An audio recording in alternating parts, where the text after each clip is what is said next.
முன்னுரை. அன்பிற்கிரிய இறை மக்களே, இன்று ஆண்டவரின் உணவு திருப்பலியை கொண்டாட ஒரே குடும்பமாக கூடி வந்துள்ளோம். புனித வியாழன் எனப்படும் இந்த நன்னாளை முப்பெரும் விழாவாக சிறப்பிக்க அழைக்கப்படுகிறோம். இதில் முத்தாப்பாய் அமைவது ஆண்டவர் இயேசு தனது சீடர்களின் பாதங்களை கழுவும் நிகழ்வு. அடிமைகள் அரசரின் பாதங்களை கழுவ வேண்டும் என்கிற கோட்பாட்டை உடைத்தெறிந்துவிட்டு அரசர்க்கெல்லாம் அரசரான இயேசு தனது சீடர்களின் பாதங்களை கழுவுவதன் மூலம் தாழ்ச்சியின் முழு விருவமாய் விளங்குகிறார். நம்மையும் தாழ்ச்சி உள்ளவர்களாக வாழ அழைக்கிறார்.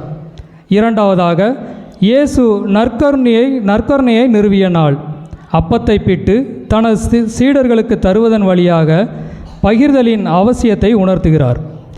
இன்றைய அன்றாட வாழ்வில் உணவு இல்லாமல் உடல் பசியாலும் அன்பு கிடைக்காமல் உள்ள பசியோடும் நடைபிணமாய் வாழ்வோர் நம்மில் ஏராளம்.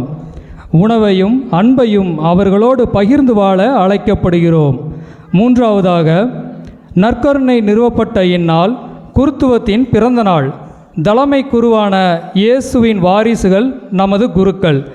நமக்காக தினந்தோறும் திருப்பலி ஒப்பு கொடுத்து நமக்காக இறைவனிடம் மன்றாடுபவர்கள். இன்றைய நவீன உலகில் சவால்கள் நிறைந்த இப்பணியை செய்யும் நமது குருக்களுக்காக மன்றாடிட நாம் அழைக்கப்படுகிறோம். இன்றைய வழிபாடு 4 பகுதிகளை கொண்டது. இறைவார்த்தை வழிபாடு, பாதம் கழுவும் சடங்கு, நற்கருணை வழிபாடு, 4வதாக நற்கருணை இடைமாற்ற பவனி. இந்த வழிபாடுகளில் பக்தியுடன் கலந்து கொண்டு தாழ்ச்சி, பகிர்தல், பணிவாழ்வு போன்ற விழுமியங்களை நமதாக்கி கொண்டு ஆசீர் பெற்றவர்களாக வாழ இறையருள் வேண்டி திருப்பலியில் இணைவோம்.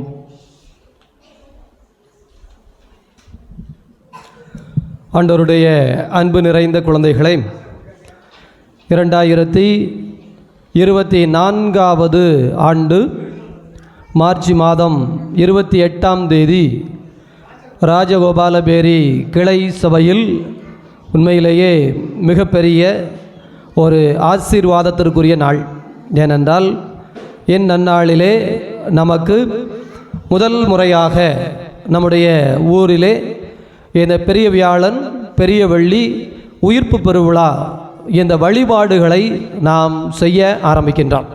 எனவே இந்த தவக்காலம் நமக்கு உண்மையிலேயே ஒரு எழுச்சியின் காலமாக, எழுப்புதலின் காலமாக இருந்திருக்கிறது. அதற்காக நாம் கடவுளுக்கு நன்றி கூறுவோம். அப்படியே கண்ணை மூடிக்கோங்க, இதயத்தில் கை வச்சுக்கோங்க. ஆண்டவருடைய அன்பு குழந்தைகளே, ஏதோ இன்னும் வருகிற தலைமுறையினர் இந்த இடத்திலே நமக்காக, நம்முடைய குழந்தைகளுக்காக, நம்முடைய ஊருக்காக, ஏதோ இந்த பகுதியில் இருக்கிற அத்தனை மக்களுக்காக இயேசுவினுடைய பாடுகளை தலைமுறையாக இந்த இடத்துல கொண்டாடி இறை இரக்கத்தை பெற்றுக்கொள்ள இருக்கிறார்கள். அப்படியே கண்ணை மூடிக்கோங்க, இதயத்தில் கை வச்சுக்கோங்க. ஒரு நிமிஷம் அப்படியே ஜெபிப்போம். ஆண்டவர்கிட்ட இந்த நேரத்தை ஒப்பு கொடுப்போம். ஏதோ இந்த 3 நாட்கள் என்பவை ஏதோ வேடிக்கைக்கான நாட்கள் என்பதல்ல. ஏதோ சும்மா வந்தோம், இயேசுவின் பாதம் கழுவுகிற சடங்கை முதல் முறையாக கொண்டாடினோம் என்பதல்ல.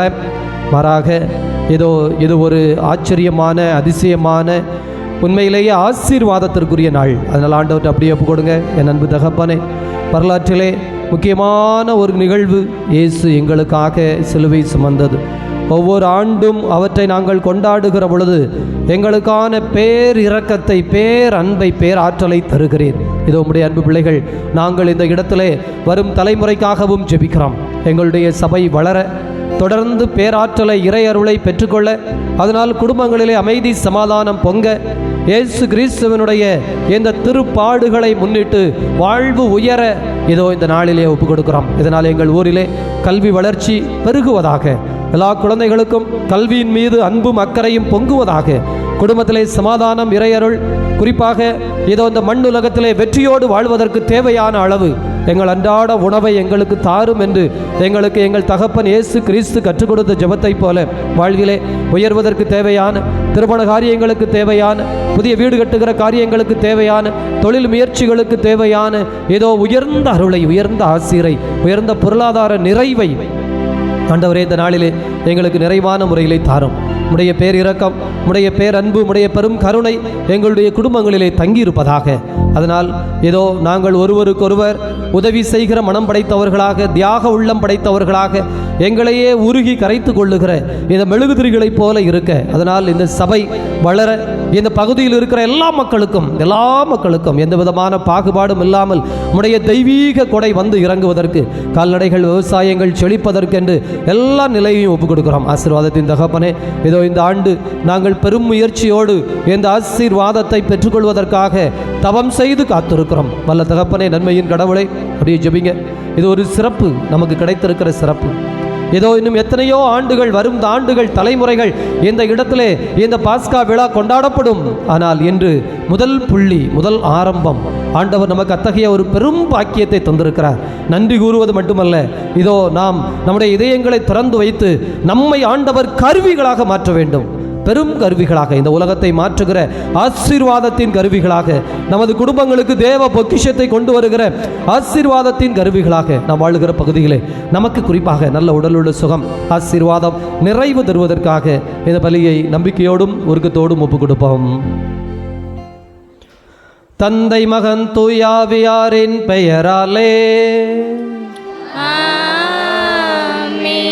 நம் ஆண்டவராகிய இயேசு கிறிஸ்துவின் அருளும் கடவுளின் அன்பும் தூய ஆவியாரின் நட்புறவும் உங்கள் அனைவரோடும் இருப்பதாக.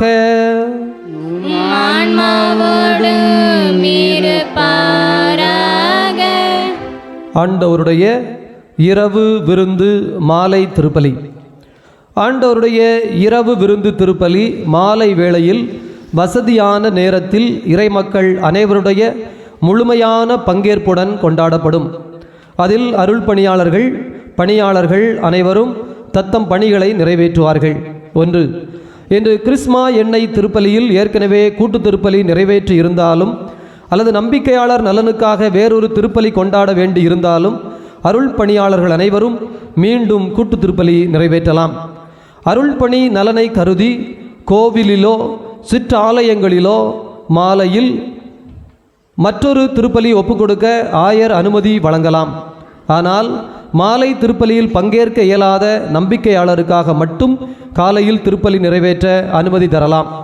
எனினும் இத்தகைய கொண்டாட்டங்கள் தனிப்பட்ட ஒரு சிலரின் அல்லது தனிப்பட்ட சிறிய குழுக்களின் வசதிக்காக அமையாமலும் மாலையில் நடக்கும் திருப்பலிக்கு ஊறு விளைவிக்காமலும் இருக்குமாறு பார்த்து கொள்ள வேண்டும்.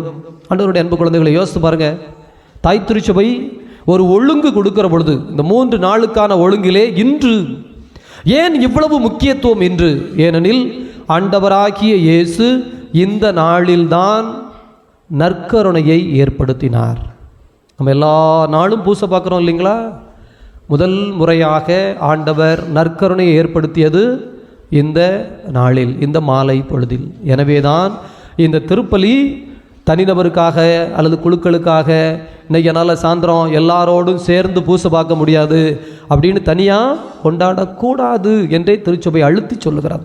இந்த கூடுகை எல்லோரும், ஏழை பணக்காரன் வித்தியாசம் இல்லாமல், படித்தவன் படிக்காதவன் வித்தியாசம் இல்லாமல், சிறு குழந்தை பெரியவர்கள் என்று வித்தியாசம் இல்லாமல் எல்லோரும் கூடி வருகிற இந்த மாலை திருப்பலி, பாதம் கழுவுகின்ற அந்த சடங்கை பார்க்கணும்.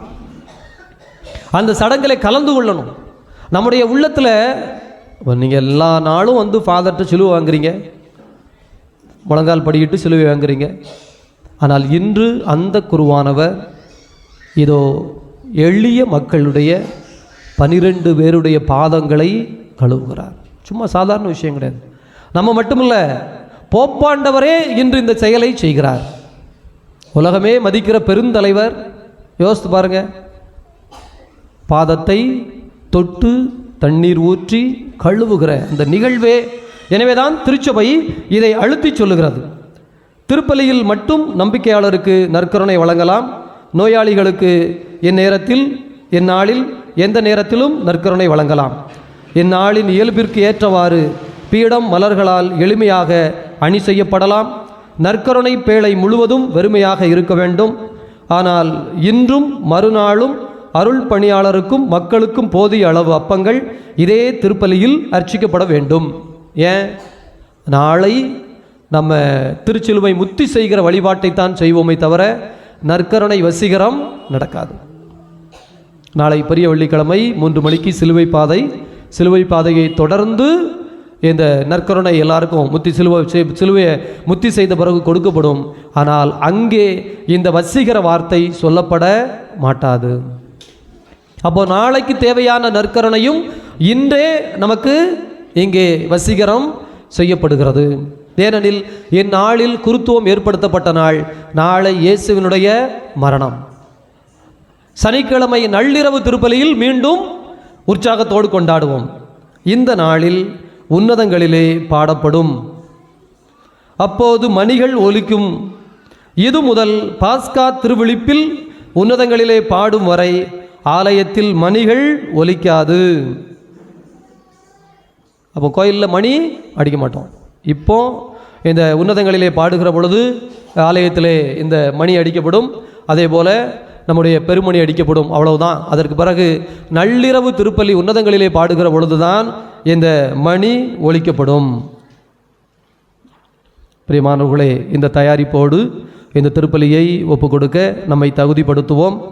அருள் பெறுவதற்கு தடையாக இருக்கிற குற்றம் குறைகளை நினைத்து மனம் வருந்தி மன்னிப்பு கேட்போம். எல்லாம் வல்ல இறைவனிடமும் சகோதர சகோதரிகளிடமும் நான் பாவியை என்று ஏற்றுக்கொள்கிறேன். ஏனெனில் சிந்தனையாலும் சொல்லாலும் செயலாலும் கடமைகள் தவறியாலும் பாவங்கள் பல செய்தேன். என் பாவமே என் பாவமே என் பெரும் பாவமே. ஆகையால் எப்பொழுதும் கல்யாண புனித மரியாதையும் வானதரு புனிதர் அனைவரையும் சகோதர சகோதரங்களையும் நம் இறைவனாகிய ஆண்டவரிடம் எனக்காக வேண்டிக் கொள்ள மன்றாடுகிறேன். பல்ல கடவுள் நம் மீது இரக்கம் கொண்டு நம் பாவங்களிலிருந்து விடுவித்து நம்மை நிலை வாழ்வுக்கு அழைத்து செல்வாராக. ஆமென்.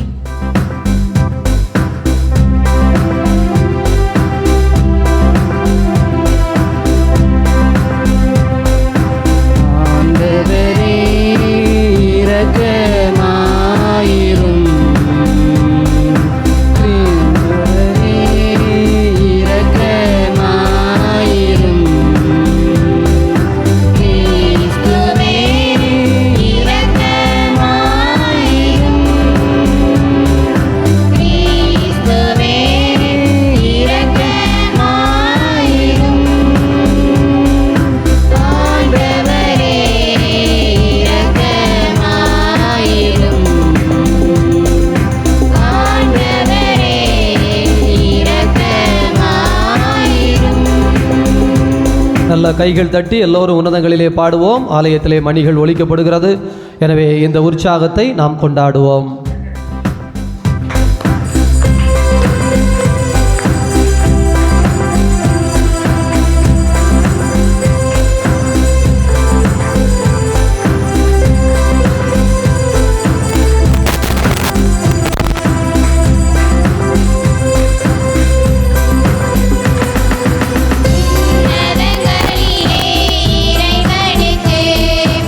ஆட்சிமை உண்டாகுக.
மன்றாடுவோமாக.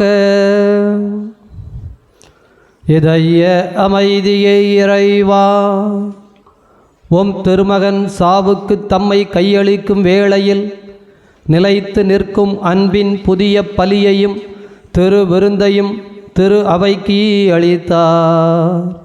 அதனால் இப்புனிதமிக்க திரு உணவில் அடிக்கடி பங்கு கொள்ளும் நாங்கள் இத்துணை மேலான மறை நிகழ்விலிருந்து அன்பின் முழுமையை வாழ்வின் நிறைவை பெற்றுக்கொள்ள அருள் செய்வீராக.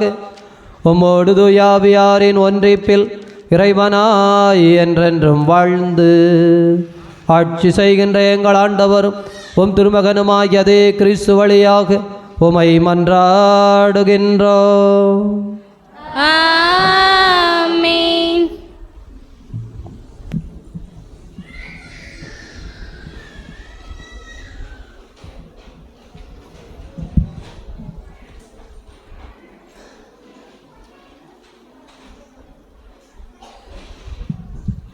முதல் வாசக முன்னுரை.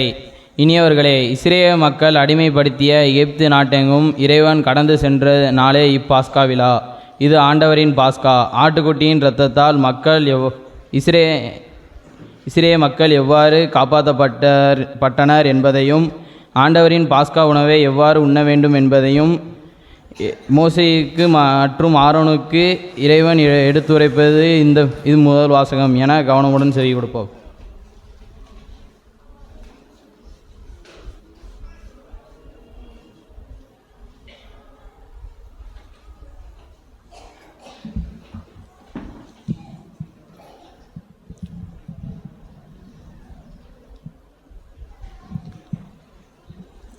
விடுதலை பயணம் நூலிலிருந்து வாசகம். அதிகாரம் 12, இறைமுத்துக்கள் 1 முதல் 8 வரை மற்றும் 11 முதல் 14 வரை. எகிப்து நாட்டில் ஆண்டவர் மோசேக்கு ஆரோனுக்கும் பின்வருமாறு கூறினார். உங்களுக்கு மாதங்களில் தலையாயது இம்மாதமே. ஆண்டில் உங்களுக்கு முதல் மாதமும் இதுவே. இஸ்ரேல் மக்கள் கூட்டமைப்பு முழுவதற்கும் நீங்கள் அறிவியுங்கள். அவர்கள் இம்மாதம் 10ஆம் நாள் குடும்பத்துக்கு ஓர் ஆடு, வீட்டிற்கு ஒரு ஆடு என்று தேர்ந்தெடுத்து கொள்ளட்டும். ஓர் ஆட்டினை உண்ண ஒரு வீட்டில் போதிய ஆட்கள் இல்லை எனில் உண்போரின் எண்ணிக்கைக்கும் உண்ணும் அளவுக்கும் ஏற்ப அண்டை வீட்டாரை சேர்த்து கொள்ளட்டும். ஆடு குறைபாடற்றதாக கிடையாக 1 வயது குட்டியாக இருக்க வேண்டும். தேர்ந்தெடுப்பது வெள்ளாட்டாகவோ செம்மறியாடாகவோ இருக்கலாம். இம்மாதம் 14ஆம் நாள் வரை அதை வைத்து பேணுங்கள். அந்நாள் மாலை மங்கும் வேளையில் இஸ்ரேல் மக்கள் கூட்டமைப்பின் அனைத்து சபையும் அதை வெட்ட வேண்டும். இரத்தத்தில் சிறிதளவு எடுத்து உண்ணும் வீட்டுகளில் ஒரு கதவு நிலைகளிலும் மேல் சட்டத்திலும் பூச வேண்டும். இறைச்சியை அந்த இரவிலேயே உண்ண வேண்டும். நெருப்பில் அதனை வாட்டி புளிப்பற்ற அப்பத்தோடு கசப்பு கீரையோடும் உண்ண வேண்டும். நீங்கள் அதனை உண்ணும் முறையாவது: இடையில் கச்சை கட்டி கால்களில் காலணி அணிந்து கையில் கோல் பிடித்து விரைவாக உண்ணுங்கள்.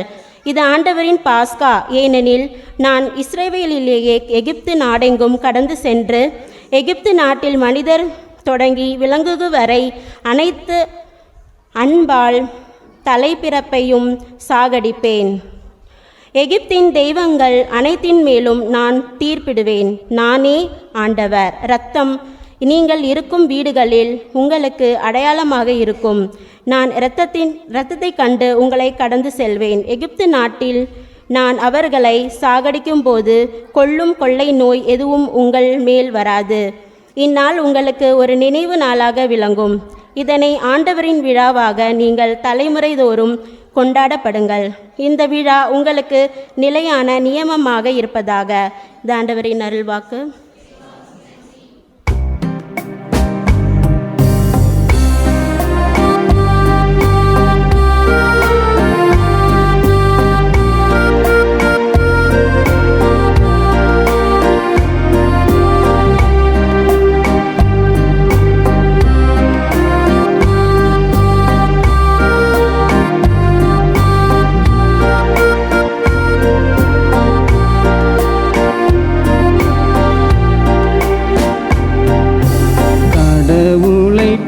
போற்றி கிண்ணத்தில் பருகுதல் கிறிஸ்துவின் இரத்தத்தில் பங்கு கொள்வதன்றோ.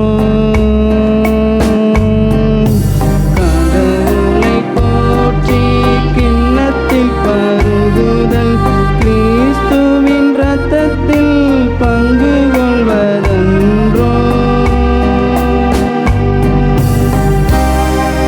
ஆண்டவர் எனக்கு செய்த நன்மைகளுக்கெல்லாம் நான் என்ன கைமாறு செய்வேன்?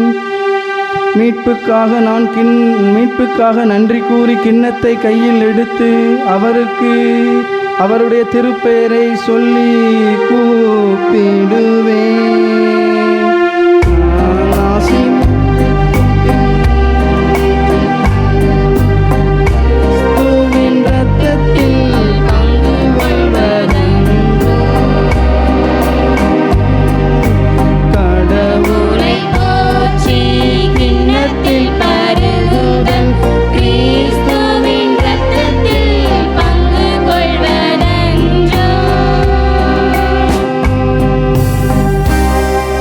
ஆண்டவர் தம் அடியாரின் மரணம் அவருடைய பார்வையில் மதிப்புக்குரியது.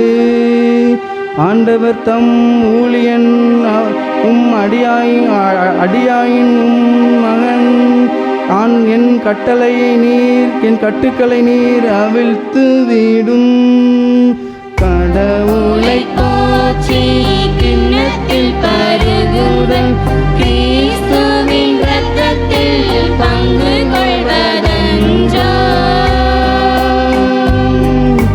கடவுளை போற்றி கிண்ணத்தில் பருகுதல் கிறிஸ்துவின் இரத்தத்தில் பங்கு கொள்வதன்றோ. புகழ்ச்சி பலி உமக்கு செலுத்துவேன். ஆண்டவருடைய திருப்பெயரை கூவி அழைப்பேன். ஆண்டவருடைய மக்கள் அனைவரையும் அவருக்கு என் பொருத்தனையை செய்வேன். கடவுளை போற்றி கிண்ணத்தில் பருகுங்கள் கிறிஸ்துவின் இரத்தத்தில் பங்கு கொள்வதன்றோ. கடவுளை போற்றி கிண்ணத்தில் பருகுங்கள் கிறிஸ்துவின் இரத்தத்தில் பங்கு கொள்வதன்றோ.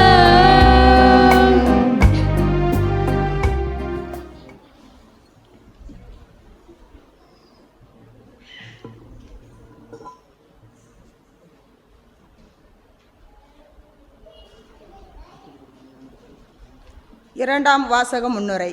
நமது கிறிஸ்துவ வாழ்வின் மையம் என்பது கோதுமை அப்பை வடிவிலும் திராட்சரச வடிவிலும் இயேசுவின் திரு உடலையும் திரு இரத்தத்தையும் ஒவ்வொரு பலியிலும் உட்கொள்ளும் நாம் இறைமகன் இயேசுவின் இறப்பையும் உயிர்ப்பையுமே எடுத்து கூறுகின்றோம். இதுவே நம்பிக்கை. இதையே நாம் ஆண்டவரிடமிருந்து பெற்றுக்கொண்டோம் என கூறும் பவுலடியாரின் வார்த்தைகளுக்கு செவிமடிப்போம். இதை வாழ்வாக்க வேண்டும் என்ற எண்ணத்தோடு.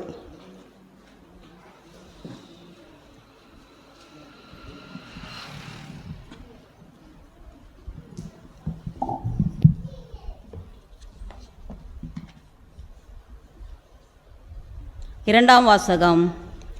அப்பத்தை உண்டு கிண்ணத்தில் பருகும்போதெல்லாம் ஆண்டவருடைய சாவை அறிவிக்கிறீர்கள். திருத்தூதர் பவுல் கொரிந்தியருக்கு எழுதிய முதல் திருமுகத்திலிருந்து வாசகம். அதிகாரம் 11 இறை வசனங்கள் 23 முதல் 26 முடிய. சகோதரர் சகோதரிகளே, ஆண்டவரிடமிருந்து நான் எதை பெற்று கொண்டேனோ அதையே உங்களிடம் ஒப்படைக்கிறேன். அதாவது ஆண்டவராகிய இயேசு காட்டி கொடுக்கப்பட்ட அந்த இரவில் அப்பத்தை எடுத்து கடவுளுக்கு நன்றி செலுத்தி அதை பிட்டு, இது உங்களுக்கான என் உடல், இதை என் நினைவாக செய்யுங்கள் என்றார். அப்படியே உணவு அருந்தியபின் கிண்ணத்தையும் எடுத்து, இந்த கிண்ணம் என் இரத்தத்தால் நிலைப்படுத்தப்படும் புதிய உடன்படிக்கை. நீங்கள் இதிலிருந்து பருகும்போதெல்லாம் என் நினைவாக இவ்வாறு செய்யுங்கள் என்றார்.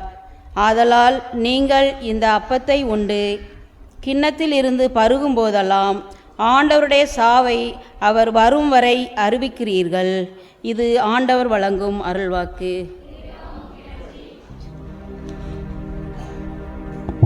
புதியதோர் கட்டளையை உங்களுக்கு நான் தருகிறேன்.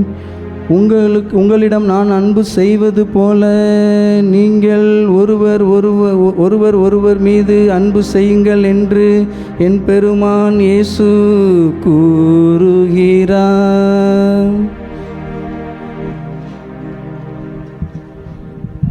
ஆண்டவர் உங்களோடு இருப்பாராக.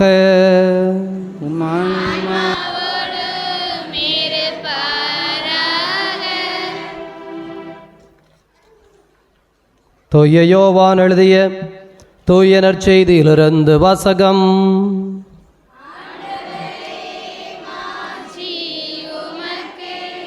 தூய யோவான் எழுதிய தூய நற்செய்தி 13வது அதிகாரம். ஆண்டவருடைய வார்த்தைகள் 1 முதல் 15 முடிய.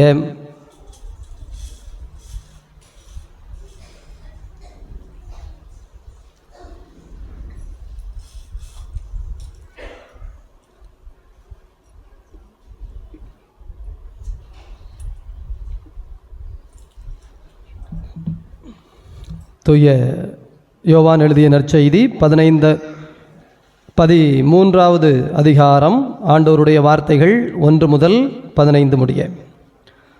பாஸ்கா விழா தொடங்க இருந்தது. தாம் இவ்வுலகத்தை விட்டு தந்தையிடம் செல்வதற்கான நேரம் வந்துவிட்டது என்பதை இயேசு அறிந்திருந்தார். உலகில் வாழ்ந்த தமக்குரியவர் மேல் அன்பு கொண்டிருந்த அவர் அவர்கள் மேல் இறுதி வரையும் அன்பு செலுத்தினார். இயேசுவை காட்டிக் கொடுக்கும் எண்ணத்தை அலகை சீமோனின் மகனாகிய யூதாஸ் இஸ்காரியத்தின் உள்ளத்தில் எழச் செய்திருந்தது. இரவுணவு வேளையில் தந்தை அனைத்தையும் தம் கையில் ஒப்படைத்துள்ளார் என்பதையும் தாம் கடவுளிடமிருந்து வந்தது போல் அவரிடமே திரும்பச் செல்ல வேண்டும் என்பதையும் அறிந்தவராக இயேசு பந்தியிலிருந்து எழுந்து தம் மேலுடையை கழற்றி வைத்துவிட்டு ஒரு துண்டை எடுத்து இடுப்பில் கட்டிக்கொண்டார். பின்னர் ஒரு குவளையில் தண்ணீர் எடுத்து சீடருடைய காலடிகளை கழுவி இடுப்பில் கட்டியிருந்த துண்டால் துடைக்கத் தொடங்கினார். சீமோன் பேதுருவிடம் இயேசு வந்தபோது அவர், ஆண்டவரே, நீரா என் காலடிகளை கழுவப் போகிறீர் என்று கேட்டார். இயேசு மறுமொழியாக, நான் செய்வது இன்னதென்று இப்போது உனக்கு புரியாது, பின்னரே புரிந்து கொள்வாய் என்றார். பேதுரு அவரிடம், நீர் என் காலடிகளை கழுவ விடவே மாட்டேன் என்றார். இயேசு அவரை பார்த்து, நான் உன் காலடிகளை கழுவாவிட்டால் என்னோடு உனக்கு பங்கு இல்லை என்றார். அப்போது சீமோன் பேதுரு, அப்படியானால் ஆண்டவரே, என் காலடிகளை மட்டுமல்ல என் கைகளையும் தலையையும் கூட கழுவும் என்றார். இயேசு அவரிடம், குளித்து விட்டவர் தம் காலடிகளை மட்டும் கழுவினால் போதும், அவர் தூய்மையாகி விடுவார். நீங்களும் தூய்மையாய் இருக்கிறீர்கள், ஆனாலும் அனைவரும் தூய்மையாய் இல்லை என்றார். தம்மை காட்டிக் கொடுப்பவன் எவன் என்று அவருக்கு ஏற்கனவே தெரிந்திருந்தது. எனவேதான் உங்களுள் அனைவரும் தூய்மையாக இல்லை என்றார். அவர்களுடைய காலடிகளை கழுவிய பின் இயேசு தம் மேலுடையை அணிந்து கொண்டு மீண்டும் பந்தியில் அமர்ந்து அவர்களிடம் கூறியது, நான் உங்களுக்கு செய்தது என்னவென்று உங்களுக்கு புரிந்ததா? நீங்கள் என்னை போதகர் என்றும் ஆண்டவர் என்றும் அழைக்கிறீர்கள். நீங்கள் அவ்வாறு கூப்பிடுவது முறையே. நான் போதகர்தான், ஆண்டவர்தான். ஆகவே ஆண்டவரும் போதகருமான நான் உங்கள் காலடிகளை கழுவினேன் என்றால் நீங்களும் ஒருவர் மற்றவருடைய காலடிகளை கழுவ கடமைப்பட்டு இருக்கிறீர்கள். நான் செய்தது போல் நீங்களும் செய்யுமாறு நான் உங்களுக்கு முன்மாதிரி காட்டினேன் என்றார். ஆண்டவரின் அருள்வாக்கு.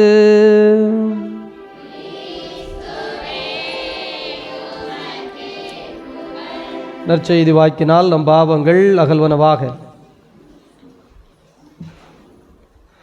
இயேசுவில் நல்லவர்களே, ஆண்டவருடைய அன்பு நிறைந்த குழந்தைகளே, அதாவது இன்றைக்கு இந்த வழிபாடு முதல் முறையாக நாம் நமது ஊரிலே கொண்டாடுகிறோம். இது ஒரு பெரிய அதிசயம் அல்லது நமக்கு ஒரு பெரிய கொடுப்பினை, புண்ணியம். ஏன் இதை பெரிய புண்ணியம் என்று நாம் கருதுகிறோம் என்று சொன்னால், பிரியமானவர்களே, இனி எல்லா ஆண்டும் இது நடக்கும் ஒன்று. அப்போ முதலிலே நமக்கு இந்த இடத்திலே செய்யப்படுகிற இந்த முதல் காரியம் பெரிய ஆசீர்வாதத்தை கொண்டு வரும்.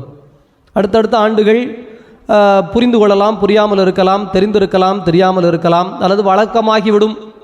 ஒரு காரியம் தொடர்ந்து நடைபெறுகிற பொழுது ஆட்களுக்கு நம்ம சில விஷயத்தை சொல்ல ஆரம்பிப்போம்.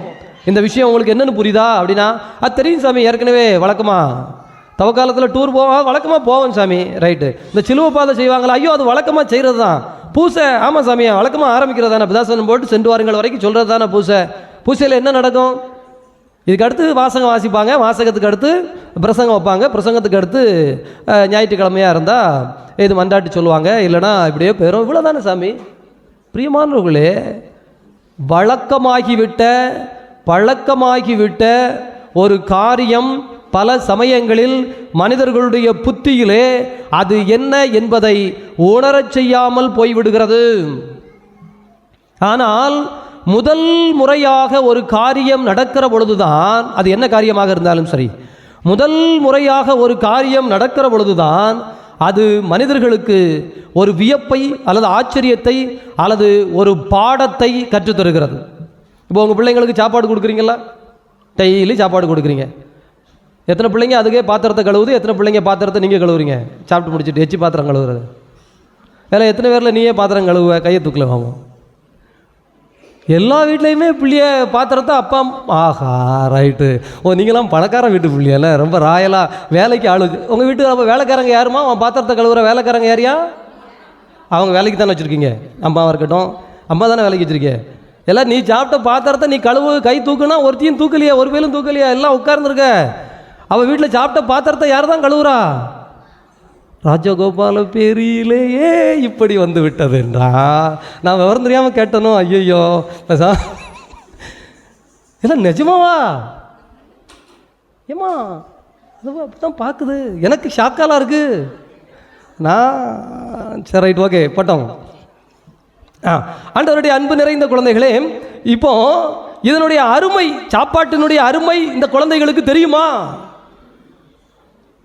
வாய்ப்பே இருக்காது. என்ன சோர்ஸ் பொங்கியிருக்க, என்ன குழம்பு வச்சுருக்க, உனக்கு சமைக்க தருதா? பேசாமல் அப்பா நீ அங்கே சொரண்டையிலேருந்து வரும்போது புரோட்டா வாங்கிட்டு வந்துருங்க, அம்மா சமையல் சரியில்லை, இப்படி தான் அதுக்கு சொல்லும். இதுதான் அதுக்கு சொல்ல தெரியும். ஏன்னா சின்ன வயசுல இருந்தே, அதுக்கு விவரம் தெரிகிறதுக்கு முன்னாடியில இருந்தே நீங்கள் ஊட்டி ஊட்டி இந்தா இந்தா இந்தா இந்தா இந்தா அப்படின்னு திணிச்சு அதுக்கு வயிற்றுல பசியே கிடையாது, அதுக்கு வயிற்றுல பசியே தெரியாது. அல்லது சாப்பாடு கஷ்டப்பட்டா தான் கிடைக்கும், கஷ்டப்பட்டா தான் சாப்பாடு நமக்கு கொடுப்பாங்கன்னு தெரியாது. வீட்டுக்கு வருது, வீட்டில் ஒன்றும் இல்லைன்னா டாம் டீம்னு சத்தம் போட்டுச்சுன்னா நீங்கள் 50 ரூபாயை கொடுக்க போகிறீங்க, வாங்கிட்டு போய் கடையில் என்னத்தையாவது வாங்கி திங்க போகுது, 10 நிமிஷத்தில் வேலை முடிஞ்சிடும். அதனால் அதுகளுக்கு அது என்னன்னே தெரியாது, புரியாது. வழக்கமாக பழகிவிட்ட ஒரு காரியம் அது என்ன என்பது புரியவே புரியாது. ஆண்டவருடைய அன்பு குழந்தைகளே, ஒரு பையன் காலேஜ் படிக்கிற பையன் சொல்கிறான் பாவ சங்கீதனம் அப்படின்னு சொன்னான். பாவ சங்கீதனமா கவுன்சிலிங்கா தம்பி அப்படின்னா, ஏன்னா ரெண்டுக்கும் வித்தியாசம் இருக்குது. இல்லை ஃபாதர் ஒரு கவுன்சிலிங் மாதிரி உட்காருவோம் ஃபாதர் அப்படின்னா, அது பிறகு நான் பாவ சங்கீதனம் பண்ணிக்கிறேன் ஃபாதர். சரி உட்கார தம்பி அப்படின்னா உட்கார சொல்லியாச்சு.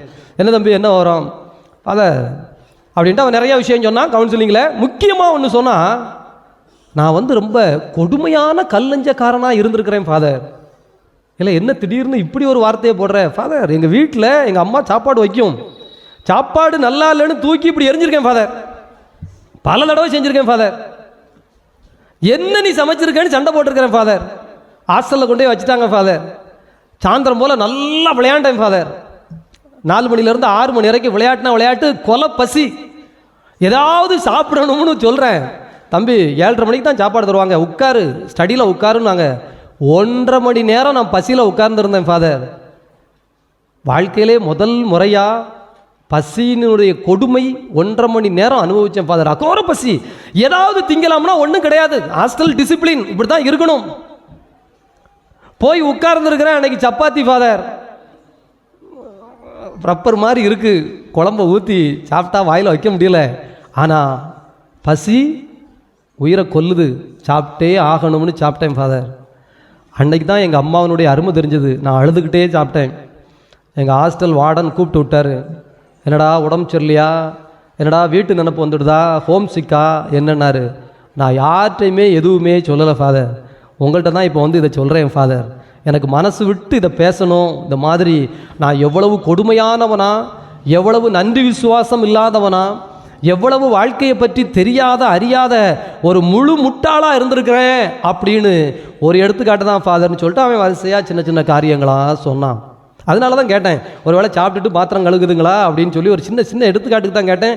நீங்கள் என்னை ஒரு நிமிஷம் அதிர்ச்சிக்குள்ளாக்கி விட்டீர்கள். இன்றைக்கி பிரசங்கம் வேறு மாதிரி படபடன்னு போயிருந்ததுன்னா நம்ம யூடியூப்பில் வர போட்டு விடணும். சாமியார் நல்ல நாள் அதுவுமா என்ன பிரசங்கம் வச்சுருக்காரு, தேவையில்லாமல் அட்வைஸ் பண்ணியிருக்காரு, பிரசங்கத்தை வைக்கலன்னு சொல்லிடுவாங்கன்னு தான் நான் அந்த பக்கத்தை கட் பண்ணிட்டு வந்தேன். ஆனால் கண்டிப்பாக ஒரு நாளைக்கு உங்கள்கிட்ட இதை பற்றி நான் என்ன செய்வேன், சாப்பிட்ட பாத்திரம் உங்கள் பிள்ளைங்க கழுவாதுங்கிற அளவுக்கு நீங்கள் ராயல் ஃபேமிலியில் அரச குடும்பத்தில் அரசர்களைப் போல் உங்கள் பிள்ளைய ராணி மாதிரி ராஜா மாதிரி உட்கார்ந்த இடத்துலையே கிடைக்கிற மாதிரி வளர்த்துக்கிட்டு இருக்கிறீங்க அப்படின்னு சொல்லி சொன்னால் ஒரு பணம் கொளுத்த வீட்டில், அதிகாரம் கொளுத்த வீட்டில், ஆடம்பரம் கொளுத்த வீட்டில், கண்ணே தெரியாத கண்மூடித்தனமாக வாழுகிற வீடுகளில் இன்றைக்கி அப்படி தான் வளர்க்குறாங்க. அதுக்கான பலனை அவங்க அனுபவிக்கிறாங்க.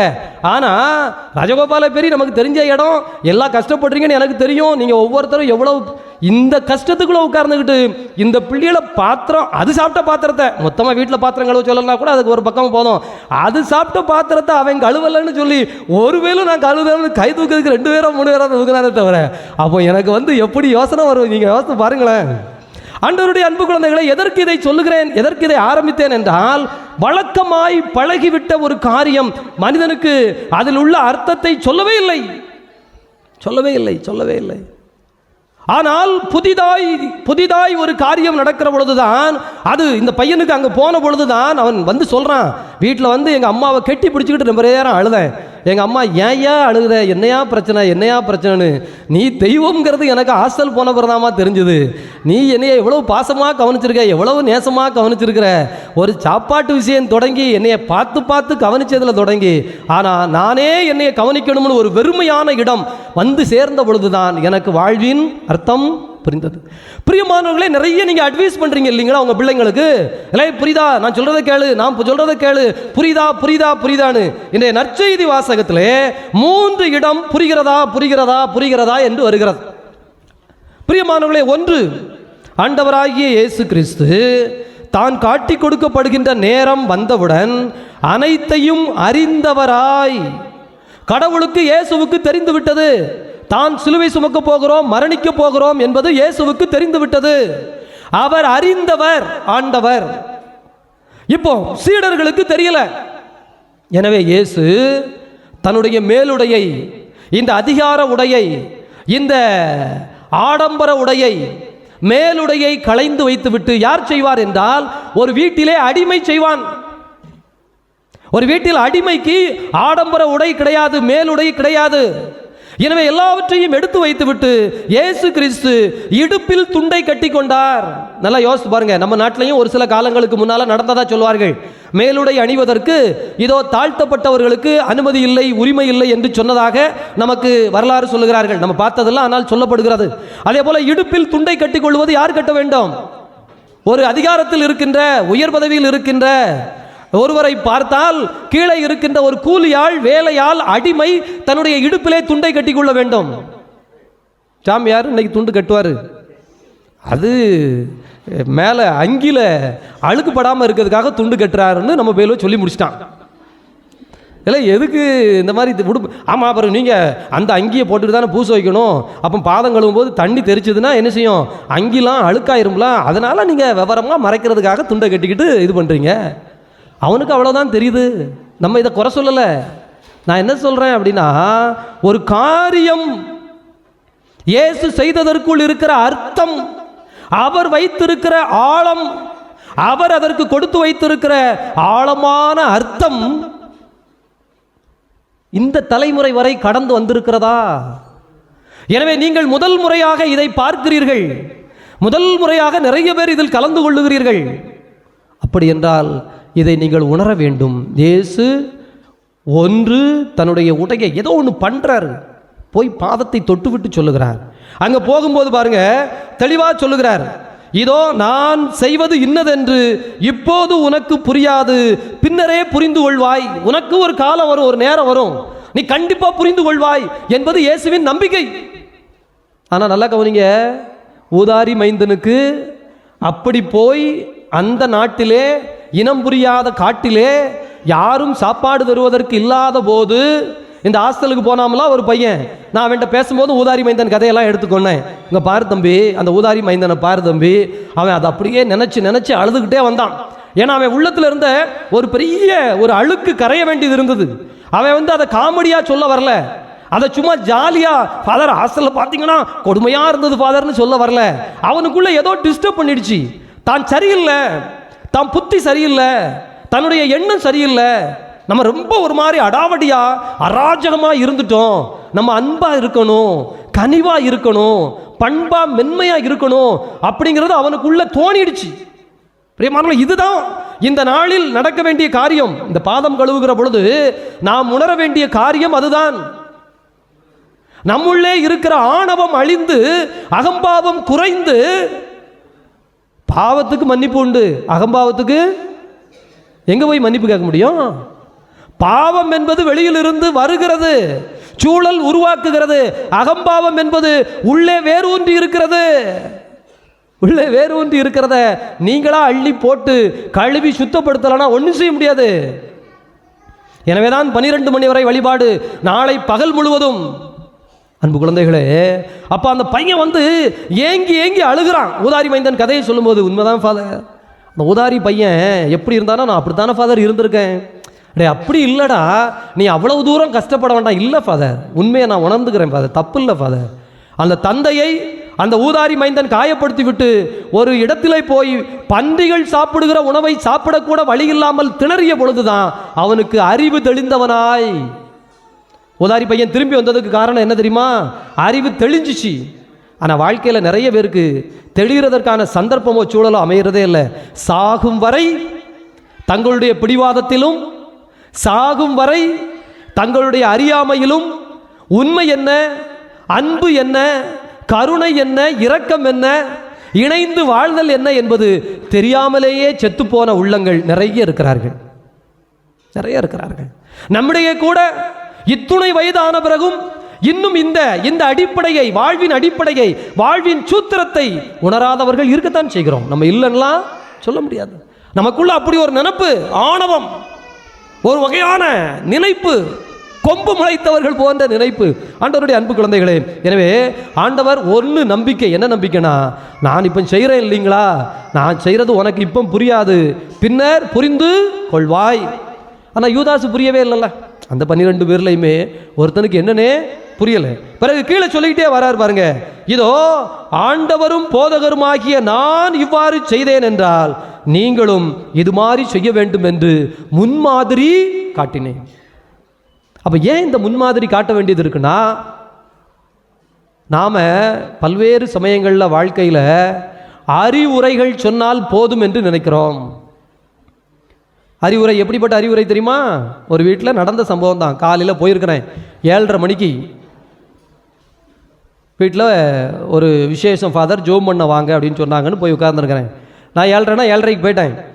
ஃபோன் அடிக்கல, உள்ளே போயாச்சு. போனவுடனே எல்லாம் அங்கே படுத்துருக்காங்க. அந்த அம்மா, ஐயோ ஃபாதர் 7:30 வந்துட்டீங்களோ, நான் ஃபோன் அடிக்கி சொல்லலாம்னு நினச்சேன், ஒரு அரை மணி நேரம் முன்ன பின்ன, இந்த நைட்டு டெக்கரேஷன் பண்ணிவிட்டு பிள்ளைங்க எல்லாம் படுத்து கிடந்ததா, நேரம் ஆயிடுச்சு, ஐயோ அப்படின்ட்டு இந்த அம்மா பதறி ஒதுங்க வைக்குது. அப்போ அங்கே வீட்டில் 3 பேரும் படுத்துருக்கான். இந்த அம்மா சொல்லுது, இலை எந்திரிங்களே, ஃபாதர் வந்துட்டார், சீக்கிரம் மூத்த கழுவில் எந்திரல. எந்திரிச்சு அவன் எந்திரிச்சு அவன் உட்கார்ந்துருக்கான். உடனே எந்திரிச்சு இந்த பாயை சுருட்டிட்டு அடுத்த வேலையை பாருங்களேன் அப்படின்னு சொல்லுது. ஏன்னா மந்திரிக்கணும், ஜோம் பண்ணணுமே அப்படின்னு. ஆனால் வாயி சொல்லிக்கிட்டே இருக்கு, எல்லாம் பாயை சுருட்டு அப்படின்னு. கை என்ன செஞ்சுக்கிட்டு இருக்கு? பாயை சுருட்டிக்கிட்டு இருக்கு. இந்த பேலை கூப்பிட்டு, இலை என்ன அப்படிங்க, எங்கள் அம்மாவுக்கு எப்பவுமே இதான் சாமி பொழப்பு, என்னையத்தான் செய்யும்பா, ஆனால் அவளே செஞ்சிருவா. அப்புறம் நான் என்னைக்கு செய்ய? நம்ம சொல்றோம், வார்த்தை சொல்றோம், ஆனால் அதற்கான கேப்பு, அந்த பயிற்சிக்கான ஒரு இடைவெளி கொடுப்பதில்லை. நமக்கும் தெரியல எப்படி பயிற்சி கொடுக்கணும். நம்மளும் விவரம் இல்லாமல் தான் இருக்கிறோம். ஆனால் நம்ம ரொம்ப விவரமாக இருக்கோம்னு நான் என்ன செய்யறதில்ல, சொல்றதில்ல. நம்ம சொல்றோம், ஆனால் சொல்றத செய்யறதுக்கு இடம் கொடுக்கறதில்ல, அல்லது புரிகிற மாதிரி சொல்றதில்ல, அல்லது நம்ம பிள்ளைக்கு 2 அறிவு தான் வேலை செய்யும், 6 அறிவில் 4 அறிவு வேலை செய்யாதுன்னு நமக்கு தெரிஞ்சிருக்கும். தெரிஞ்ச பிறகும் நம்ம 6 அறிவு இருக்கிற மாதிரி நினைச்சே பேசிக்கிட்டு இருப்போம். 2 அறிவு தான் இருந்தால் 2 அறிவுக்கு தக்கன பேச நமக்கும் தெரியணும்ல. அதனால் சொல்லிக் கொடுக்குறவங்களுக்கும் விவரம் இல்லை, கேட்குறவங்களுக்கும் விவரம் இல்லை. இன்றைக்கு காலகட்டம் அப்படி தான் ஓடிக்கொண்டிருக்கிறது. அன்பு குழந்தைகளே, ஆண்டவரை பாருங்கள். இந்த பாதம் கழுவுகிற பொழுது அவர் சொல்லுகிறார், இயேசுநாதருக்கு என்ன நினைப்பு வந்ததுனால இது நடந்தது தெரியுமா? ஒரு 3 வருஷம் முக்கி பேசினார். இந்த நம்ம மைக்கு கிடைச்சா வச்சு பேசணும்ல, ஏன்னு இயேசுநாதர் 3 வருஷம் போதனையா போதிச்சு பார்த்தாரு. எவனுக்காவது புரிஞ்சுதா? ஒரு பேருக்கும் புரியல. அவன் இப்படியே முழிக்கான். இந்த ஆளுக்கு என்ன பிரச்சனை, ஏன் இவ்வளவு விளக்கம் சொல்றாரு? கடலுக்கு போனால் ஒரு விளக்கம், வயக்காட்டுக்கு போனால் ஒரு விளக்கம், வலையை பார்த்தா ஒரு விளக்கம், மீனை பார்த்தா ஒரு விளக்கம், அப்பத்தை பார்த்தா ஒரு விளக்கம், தோசை சுடுறதுக்கு புளிப்பு மாவு வச்சுருந்தா அதை வச்சு ஒரு விளக்கம். இந்த ஆள் எந்த பொருளை தான் தொடலை. ஒரு பணக்காரனை பார்த்தா ஒரு விளக்கம், கோயிலில் சும்மா உட்கார்ந்துருந்தா ஒரு அம்மா 2 உண்டியல் காசு போட்டு போனா இந்த பாத்தியா அந்த பாத்தியா, யோ எல்லாரும் தானையா? இல்லை எல்லாரும் போட்டது கவனிக்காத, இந்த அம்மா போட்டா பாரு 2 காசு, இந்த அம்மா கிரேட்டு. இவருக்கு பித்து தான் பிடிச்சி போச்சு போலுக்கு. கண்டதில்லாமா விளக்கம் கொடுப்பான் ஒரு மனுஷன், கண்டதுக்கெல்லாமா ஒரு மனுஷன் விளக்கம் கொடுப்பான் அப்படின்னு தான் யோசித்தாங்களே தவிர இந்த ஆள் என்ன சொல்ல வர்றான் அப்படின்னு கடைசி வரைக்கும் அவங்களுக்கு புரிஞ்ச மாதிரி இல்லை. கடைசி நேரத்துலையும் சொல்கிறான். என்ன சொல்கிறாங்க? இல்லை நீ பெரியவனா நான் பெரியவனான்னு அவன் சண்டை போட்டுட்டு இருக்கான். சாமியார் முக்கிய பிரசங்கம் வைப்பார். இந்த பேரில் பரவாயில்ல நல்லா அமைதியாக உட்காந்துருக்கான். சில ஊரில் என்ன தடவை செய்வான், அடுத்து மணி அடிக்கிறது யாருன்னு அவன் பேசிக்கிட்டு இருப்பான். இல்லை நீ 2 தடவை அடிக்கணும், நான் 1 தடவை அடிக்கணும், நீ இப்படி அடிக்கணும், நீ இப்படி அடிக்கணும். பாட்டு கிளாஸ் படி என்ன பண்ணிக்கிட்டு இருக்கோம், இல்லை அடுத்து என்ன பாட்டு பாடணும் அப்படின்னு பாட்டு எடுத்து அது வாட்டுக்கு தட தேடிக்கிட்டு இருக்கோம். இங்கே நாங்கள் உட்கார்ந்துருக்கிற ஆளுக்கு ஃபாதர் ஏதோ பிரசங்கம் வச்சுட்டு இருக்காரு, இந்த பைப்பில் பார்ப்போம்னு 4 பைப்பில் புரட்டும். இன்னும் 2 என்ன செய்யும், அவர் மவராசன் பிரசங்கம் வச்சுட்டு போட்டு நமக்கு என்ன புரியவா போகுது, ஜோமாலை எடுத்தமா இருந்த மாதிரி ஆளுக்கு பூசை ஃபுல்லாக ஜோமாலன்னு சொல்லி ஆளுக்கு நிறையா உட்கார்ந்துருக்கு. அதாவது ஒவ்வொரு வேலையை பார்த்துட்டு இருக்கும். புரியல? சீடர்கள் இதே கண்டிஷன்ல தான் இருக்கான். தாலி என்னடா புலம்பி தீக்கிறாமனு, சரி போ அப்படின்னு இயேசுநாதர் இந்த புலம்புனா இவனுக்கு புரியல அப்படின்னு சில புதுமைகள் செய்து காட்டினார். செத்தவனை உயிர்ப்பித்து காட்டினார். பத்தியா, சாவை பத்தி கவலைப்படாத, செத்தவன் என்னைக்கு வேணாலும் வரலாம், திரும்பவும் கலந்த சாவத்தான போது அது என்னைக்கு செத்தான. லாசரை உயிர்ப்பித்தாரு, அந்த யாயிர் கட்டணத்து கைம்பெண்ணுடைய மகனை உயிர்ப்பித்தாருன்னா உயிர்ப்பிக்கும் போது அவருக்கு கான்செப்ட் என்ன தெரியுமா? எல்லாத்துக்கும் பாரு, உயிர்ப்பித்த உடனே என்ன பெருசா நடந்துற போது திரும்பவும் சாவு தானே, எத்தனை வயசுலையும் சாவை நீ ஏத்துக்குவியா? அப்படின்னா எந்த வயசுல ஏத்துக்கிட்டான்னு இது அப்போ ஐயோ பசிலாம் ஒரு விஷயமா?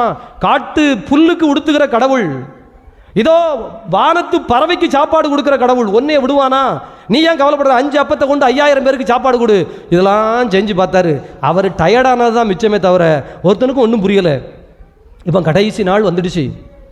இயேசுநாதருக்கே தன்னை எறியாம ஒரு கலக்கம். இவங்களுக்கு ஏதாவது புரிஞ்சுதா? ஒருவேளை நான் சொன்னதெல்லாம் புரியலண்ணா, இந்த வார்த்தைலாம் புரியலண்ணா, ஒன்று செய்யலாம் அப்படின்னு ஒரு முடிவு பண்ணார். அதனால தான் எழுந்து மேலுடையெல்லாம் கலத்தி வச்சுட்டு இடுப்பில் துணியை கட்டிக்கிட்டு பாதத்தை கழுவி, நான் சொன்ன அத்தனை வசனமும் உனக்கு மண்டையில் ஏறட்டாலும் பரவாயில்ல, கண்ணால் பார்க்குறல்ல, இதா இதையாவது செய். ஒரு தந்தை, ரொம்ப நியாயமான ஒரு நபர், தன் பிள்ளைகளை அப்படித்தான் வளர்க்குறாரு. அப்போ ஒரு தடவை அவர் சொல்லுகிறார், பிள்ளைங்களை ரொம்ப சத்தமெல்லாம் போட மாட்டார், ஆனால் கடினப்பட்டு ஒரு மாதிரி பயிற்சி பண்ணுவார். அந்த பயிற்சியே நமக்கு அப்படி தெரியும், ரொம்ப கடினமாக இருக்கும். அப்போது கடினம்னா அவர் தன்னையே வருத்தி கொள்வார், ரொம்ப நேரம் உட்கார்ந்து பேசுவார், டைம் எடுப்பார். ரொம்ப பொறுமையான ஒரு மனிதர், கோபம் கிடையாது, சண்டை சச்சரவு கிடையாது. ஆனால் ஒரு விஷயத்தையும் சொல்லி சொல்லி சொல்லி சொல்லி பார்த்து செய்வார். அப்போ ஒரு நாள் நான் கேட்குறேன், என்ன சார் இவ்வளவு தானும் டைம் எடுத்து, அதுவும் 2 சத்தம் போட்டால் வேலை முடிஞ்சிட போகுது, நடக்குமா நடக்காதானா நடக்கும்.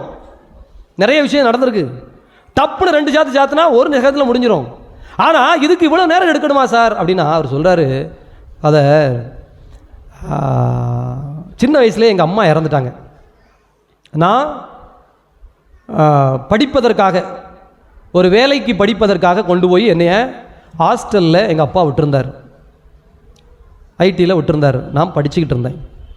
அப்போது அந்த ஐடியில் பசங்கள்லாம் ஜாலியாக ஒரு நாள் என்ன பண்ணோம், சௌரேரி குதித்து சினிமாவுக்கு போயிட்டோம்.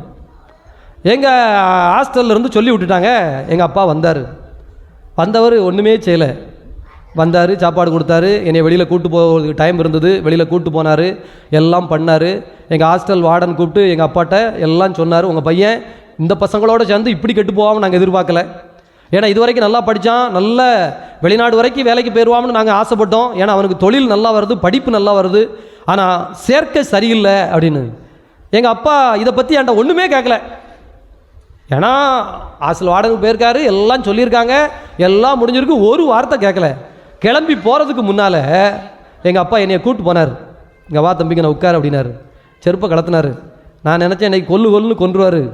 ஏன்னா காலையிலேருந்து மனுஷன் ஒரு வாரத்தை பேசலை, கேட்டதெல்லாம் வாங்கி தந்தான், எல்லாம் பண்ணியிருக்கான்.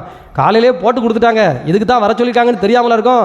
இவர் என்ன அடி அடித்தாலும் சரி அசரக்கூடாது. நாங்கள் ஒரு ஆர்வத்தில் சினிமாவுக்கு போயிட்டோம். நான் கெட்ட பையன் இல்லை, எனக்கு எந்த பழக்கமும் கிடையாது. திடீர்னு ஒரு ஆசை, எல்லா பசங்களும் போனாங்க, நான் போனேன். ஸோ தான் போனது கரெக்டு. ஏன்னா நான் அவ்வளோ மோசமான ஆள் இல்லைல்ல, நான் நல்ல பையன் தானே அப்படின்னு எனக்கு தோணுது. எங்கள் அப்பா செருப்பை கலத்தினவர் அவரையே அடிச்சுக்கிட்டாரு, டம்மு டம்மு டம்மு டம்மு டம்முன்னு. எனக்கு ஒரு நிமிஷம் எதிர்பார்க்கவே இல்லை, கலங்கிட்டேன்.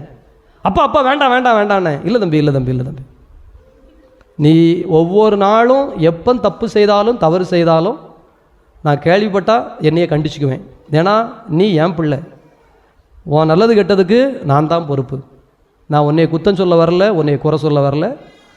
ஹாஸ்டலில் 1000 பேர் 1000 சொன்னாங்க, எனக்கு அதெல்லாம் பிரச்சனை இல்லை. ஆனால் நீ தவறு செய்கிற ஒவ்வொரு நாளும் நான் என்னைய அடிச்சுக்குவேன். எனக்கு அந்த காட்சி நினச்சி அழுதுருக்கேன். ஒரு வாரம் அழுதுருக்கேன். ஃபாதர், என்ன அந்த ஆள் வந்து இப்படி அவன் டம்மு டம்முன்னு அடித்து காயத்தோடு அந்த ஆள், இல்லை தம்பி நீ இரு தம்பி நான் போகிறேன்னு அப்படியே இரத்த காயத்தோடு அந்த ஆள் போயிட்டான். எனக்கு அது நெஞ்சுக்குள்ளேயே கடந்து உறுத்தும். அப்போ எங்கள் அப்பா எனக்கு என்னெல்லாமோ சொல்லி வளர்த்தாரு. அம்மா இல்லாத பையன்டா, பார்த்துடா, அப்படிடா இப்படிடா, நான் தாண்டா கஷ்டப்பட்டு சமைச்சு தரேன், சாப்பாடு தரேன், அதை பாரு இதை பாரு. எனக்கு எந்த வார்த்தையுமே மனசுக்குள்ளே இல்லை. ஆனால் ஏதாவது தவறான ஒரு காரியத்தை செய்யணும்னு என் மனசில் உள்ள எண்ணம் வந்துடுதுன்னா எங்கள் அப்பா அவரை அடித்த அடி எனக்கு நினைவில் நிற்கும். பிரியமானவர்களே, இந்த வசனம், இந்த பாதம் கழுவுகிற சடங்கு சும்மா அதைத்தான் சொல்கிறேன். நான் உங்களுக்கு மீண்டும் மீண்டும் சொல்கிறேன். வழக்கமாய் பழகி போய்விட்ட பைபிள் நம்மெல்லாம் வாசிக்கிறோம், மனப்பாடம் பண்ணியிருந்தோம். சில சமயத்தில் 100 முறைக்கு மேல் வாசித்தவர்கள் இருக்கிறார்கள். பிரியமானவர்களே, அட்டை. ஆனால் என்ன மனமாற்றம் நடந்திருக்கு அப்படின்னு பார்த்தா சில சமயத்தில் ரொம்ப கம்மி, பெர்சன்டேஜ் கம்மி. இல்லவே இல்லைன்னு நான் சொல்ல மாட்டேன். வாசிக்கிற நிறைய பேர் அந்த வார்த்தைகளால் வாழ்ந்து கொண்டிருக்கிறார்கள். ஆனால் எண்ணிக்கையில் பெர்சன்டேஜ் கம்மி. ஆனால் தூய இஞ்ஞாசியாருடைய வாழ்க்கை என்ன சொல்லுகிறது? அவர் அதுவரை போர் வீரன், வெற்றி வீரன், போராடி கொண்டிருக்கிறார். காலிலே குண்டடிப்பட்டு மருத்துவமனையில் கிடக்கிற பொழுது அவருக்கு 2 புத்தகம் கொடுக்கப்பட்டது. ஒன்று விவிலியம், இன்னொன்று புனிதர்களின் வரலாறு. புனிதர்களின் வரலாறை வாசித்த மனுஷனுக்குள்ள பெரிய அதிர்ச்சி என்னன்னா, இப்படிலாமாடா வாழ்வாங்க, இப்படிலாமா இருக்கலாம். பைபிளில் சொல்லியிருக்கு, அவன் வாழ்ந்திருக்கான். பைபிளில் சொல்லியிருக்கு, அப்படியே இருந்திருக்கிறான். அடாடாடாடாடா, நான் நினைச்சேன் கத்தி எடுத்து போர் சண்டை செய்து உலகத்தை வெற்றி கொள்வதில் பெருசுன்னு. தன்னுடைய ஆன்மாவை சவேரியாருக்கு சொன்னார் இல்லைங்களா? சவேரியாருக்கு சொன்னது சும்மா பைபிளில் இருந்து சொல்லலை, அது ஒன்று தான் அந்த ஆள் நம்பினார். இஞ்ஞாசியார் நம்பினார். என்ன நம்பினார்னா, உலகத்தெல்லாம் ஆதாயமாக்குறதுக்கு நான் போர் வீரன் ஆகணும்னு நினச்சேன். ஏன்னா சவேரியார் போர் வீரர் கிடையாது, இஞ்ஞாசியார் தான் போர் வீரர். அப்போ உலகத்தெல்லாம் வெற்றி கொள்வதற்காக நான் போனேன். என் காலில் குண்டடிப்பட்ட உடனே நான் செத்துடலான்னு நினச்சேன். ஏன்னா இனி நான் போர் செய்ய முடியாதுன்னா இருந்து என்னதுக்கு? ஏன்னா என் வாழ்க்கையின் லட்சியமே வெற்றி பெறுவது தான்னு. ஆனால் உலகத்தெல்லாம் வெற்றி பெறுகின்ற அலெக்சாண்டரை போல, நெப்போலியனை போல நான் வாழ்ந்திருந்தால் குப்பை. என்னை நான் வெற்றி கொண்டால் வீரன். எனக்குள் இருக்கிற அழுக்கை, எனக்குள் இருக்கிற அகம்பாவத்தை, எனக்குள் இருக்கிற பாவத்தை, எனக்குள் இருக்கின்ற இந்த திமிரை, எனக்குள் இருக்கின்ற கரையை, எனக்குள் இருக்கின்ற பலகீனத்தை நான் வெற்றி பெற்றால் நான் வீரன். இது அவருக்கு தட்டிச்சு. பைபிளில் மொத்தமாக வாசித்துட்டு மொத்த பைபிளுடைய சாராம்சமே அதான். மொத்த பைபிளுடைய சாராம்சமே. நான் அதனால தான் சொல்லுவேன் அடிக்கடி, பிரசங்கத்துக்கு நம்ம ஏன் இதைத்தான் சொல்லணும் இதைத்தான் சொல்லணும்னு எழுதி வச்சு கொண்டு வரதில்லைன்னா, எனக்கு என்ன உணர்வில் இருக்கோ அதை நான் உங்களுக்கு சொல்லணும், அவ்வளோதான். பிரசங்கம்ங்கிறது வந்து எழுதி நான் உனக்கு வாசிக்கிறது இல்லை. அல்லது நான் இங்கே இருக்கு இந்தா பாரு இந்த கொட்டேஷனை பாரு, இதை பாரு, அவன் சொன்னா இவன் சொன்னா அப்படிங்கிறத நான் உனக்கு சொல்கிறது இல்லை. நான் உள்ள என் நெஞ்சுக்குள்ள என்ன கிடக்கோ, நான் என்ன உணர்ந்து நிற்கணும் அதை சொல்லணும். அதனால தான் நான் எந்த பிரசங்கமும் உங்களுக்கு என்ன செய்யறதில்ல, வாசகமே இங்கே இருந்தால் வாசிக்கிறோம். நான் வாசிக்கணும், நிறைய புத்தகம் வாசிக்கணும், தியானிக்கணும். இந்த இடத்துல நின்று வாசிக்கும் போது உங்களுக்கு இங்கே இருக்கிறவங்களுக்கு இன்னைக்கு ஆண்டவர் எதை சொல்லணும்னு ஆசைப்படுறாரோ அதைத்தான் சொல்லணும். நான் யூடியூப்பில் பல தடவை இதை சொல்லியிருக்கிறேன். இன்னைக்கும் இதைத்தான் சொல்லணும்னு இல்லை. முதல் நாள் ஆண்டவருக்கான நாள். ஆனால் ஆண்டவர் கோர்வையாக கொண்டு வந்து சேர்த்துருக்காரு பாருங்க. ஏன்னா இன்று இது தேவைப்படுகிறது. அப்படித்தான் நம்ம பார்க்கணும். நீங்கள் யோசிச்சுலாம் பேசுனீங்கன்னா உங்கள் பிள்ளைகளுக்கு புரியாது. உயிரில் இருந்து வரணும் வார்த்தை, உயிரில் இருந்து வரணும். அது இன்னொரு உயிருக்கு போய் சேரும். அதைத்தான் சவேரியாருக்கு இஞ்ஞாசியார் செய்தார். ஏன்னா முதல் முறையா அந்த ஆள் பைபிள் வாசித்தாரு, முதல் முறையா புனிதர்களை பத்தி வாசித்தாரு, மிரண்டாரு. பிரியமானவர்களே, இந்த மனுஷ புத்தி இருக்குல்ல, மனுஷ புத்தி ஏற்கனவே தெரிஞ்ச விஷயம் இருந்தால் அதில் ஒன்றுமில்லைன்னு முடிவு பண்ணிடும். பைபிள் நமக்கு தெரியும், ஊதாரி மைந்தன் கதை நமக்கு தெரியும், ஆதாம் ஏவாள் கதை நமக்கு தெரியும். பைபிளில் நமக்கு எது தெரியாது? நல்ல சமாரியன் நல்லாவே தெரியும். வேற எந்த பகுதி நமக்கு பைபிளில் தெரியாது? நீங்கள் சொல்லுங்க. எல்லாம் தெரிஞ்சதுனால எதுவுமே தெரியாது, அல்லது எதுவும் புரியாது. எல்லாம் தெரியும், ஆனால் எதுவும் புரியாது. தெரிகிறதுக்கும் புரிகிறதுக்கும் வித்தியாசம் இருக்கா? தெரியுதுங்கிறது அந்த வார்த்தை அல்லது டேட்டா, ஆனால் புரிதல் என்பது அதற்குள் இருக்கிற உயிர், ஆழம், அகலம். நம்ம வீட்டில் பிரச்சனை அப்படின்னு பையனுக்கு தெரியும், ஆனால் அவன் மாட்டுக்கு ஜாலியாக இருப்பான், அவன் மாட்டுக்கு விளையாடுவான், டூர் போவான், அவன் மாட்டுக்கு அப்பாட்ட போய் திரும்பவும் காசு கேட்பான், சண்டை போடுவான், எல்லாம் பண்ணுவான். இல்லை, வீட்டில் இப்படி ஒரு பிரச்சனை இருக்குது தெரியும். 8 லட்ச ரூபா கடன் தானே, நேத்தானே பேசுனீங்க, அவன் தான் கேட்டு போனாமல, அது இது இருக்குல்ல, இதுதானே விஷயம், இப்படித்தானே விஷயம், எல்லா தகவலும் கரெக்டாக தானே வச்சுருக்கேன். இல்லை, நீ சொல்கிற தகவலுக்கும் உணர்வுக்கும் சம்பந்தமே இல்லையன்னா அவனுக்கு தெரியும், வீட்டு சூழல் தெரியும், ஆனால் வீட்டு சூழல் புரியலை. நாளைக்கு இது உன் தலையில் தானடா வந்து விழப்போகுது, நீ தானடா இன்னைக்கு இதை பக்குவமாக தூக்கணும், தாங்கணும். அப்போ நீ தோள் கொடுத்தா தானடா எல்லாருமா சேர்ந்து வெளியில் வரலாம். அப்படின்னா இந்த வயசு ஜாலி பண்ணுற வயசு, ஏப்பா உன் பிரச்சனையை ஏன் தோளில் ஏற்றாத, சரிப்பா அப்போ நீ வீட்டை விட்டு வெளியில் வர வேண்டியதானே, நான் ஏன் போகணும்? புரியாத புத்தி, ஆனால் தெரிந்த புத்தி. எல்லாம் தெரிஞ்சு வச்சிருக்கோம். இயற்கையே சீரழிது அப்படின்னு தெரியும், எல்லாருக்கும் தெரியும். ஆனாலும் இன்னும் என்ன செய்வாங்க? இயற்கை என்ன வழியிலலாம் அழிக்கணுமோ அழிப்பான். இந்த வெயில் வெக்க, பெரிய ஆட்கள்கிட்ட கேளுங்க, அவங்க சின்ன பிள்ளையா இருக்கும்போது இவ்வளோ வெக்கையாக இருந்தது ஏப்ரல் மே மாதம். ஆனால் நாடு, தமிழ்நாடு ஏறக்குறைய பாலைவனம் ஆகுதுன்னு எல்லாருக்கும் தெரியும். ஏன்னா பேப்பர் இருக்குது, வீடியோ இருக்குது, யூடியூப் இருக்குது, நியூஸ் இருக்குது, எல்லாரும் ஏப்பா இவ்வளவா. ஆனால் புரியாது, அதனுடைய சீரியஸ்னஸ் புரியாது. ஏன்? அறிந்தல், தெரிந்து வைத்திருத்தல் அப்படிங்கிறதுக்கும் புரிந்து வைத்திருத்தல்ங்கிறதுக்கும் நிறைய வித்தியாசம் இருக்குது.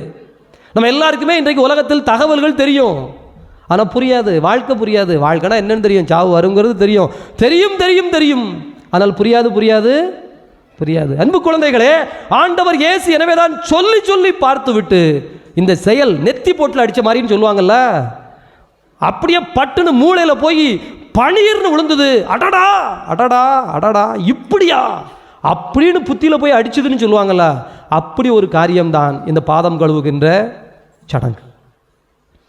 ஆக்சுவலி 2 பங்கில் பாதம் கழுவுற சடங்கை நான் வச்சேன். எப்படின்னா, சாமியார் பாதம் கழுவுன பிறகு வெளியில் தண்ணி வச்சுருப்போம், ஒரு வாரமாக சொல்லி தயாரிச்சுக்கிட்டே வந்து கடைசியாக நீங்களும் பாதம் கழுவுங்க அப்படின்ட்டு. ஆக்சுவலி அதுக்கு பிறகு இப்போ செய்கிறதில்ல. என்ன காரணம் அப்படின்னா, அதில் ஒரு 10 பேர் சீரியஸாக செய்வாங்க, மீதி 90 பேர் இந்த பொடுசுகள்லாம் போய் விளையாண்டு தண்ணி கிண்ணி ஓரி ஊற்றிட்டு விளையாண்டு வந்துடுச்சு.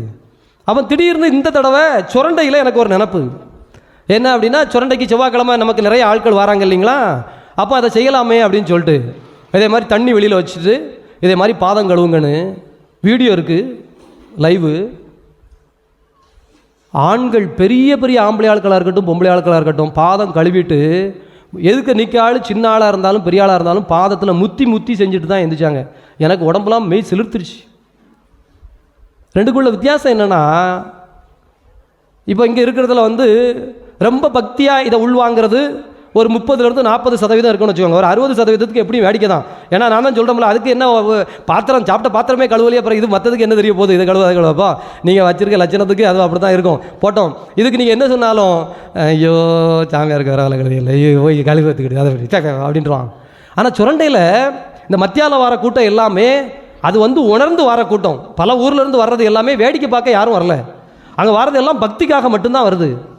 பக்திக்காக வந்ததுனால அந்த கூட்டத்தில் கழுவுவதற்கான வாய்ப்பு கொடுத்த பொழுது, ஏன்னா அவங்களுக்கு ரொம்ப புதுசு இல்லை, ஒரு ஆள் முடிச்சுட்டு வந்து சொல்கிறான், அப்படியே ஃபாதர் இது இவ்வளவு காணும் நெஞ்சை போட்டு உருக்குமா ஃபாதர் கை வரவே மாட்டேன்னு ஃபாதர், கஷ்டப்பட்டு ஊற்றி கழுவி முடிச்சா அந்த நிகழ்ச்சி என்னை எங்கேயோ கொண்டு போயிடுச்சு ஃபாதர், பூசை ஃபுல்லாக அழுதுகிட்டே இருந்திருக்கேன் ஃபாதர், நான் செஞ்ச பாவங்களெல்லாம் நினச்சி நாம் பண்ண எல்லா தவறுகளையும் நினச்சி ஃபாதர் நான் இது இவ்வளவு செய்யும்னு எதிர்பார்க்கல ஃபாதர், எனக்குள்ள அப்படியே கிறங்கி நிற்கிறேன் ஃபாதர்.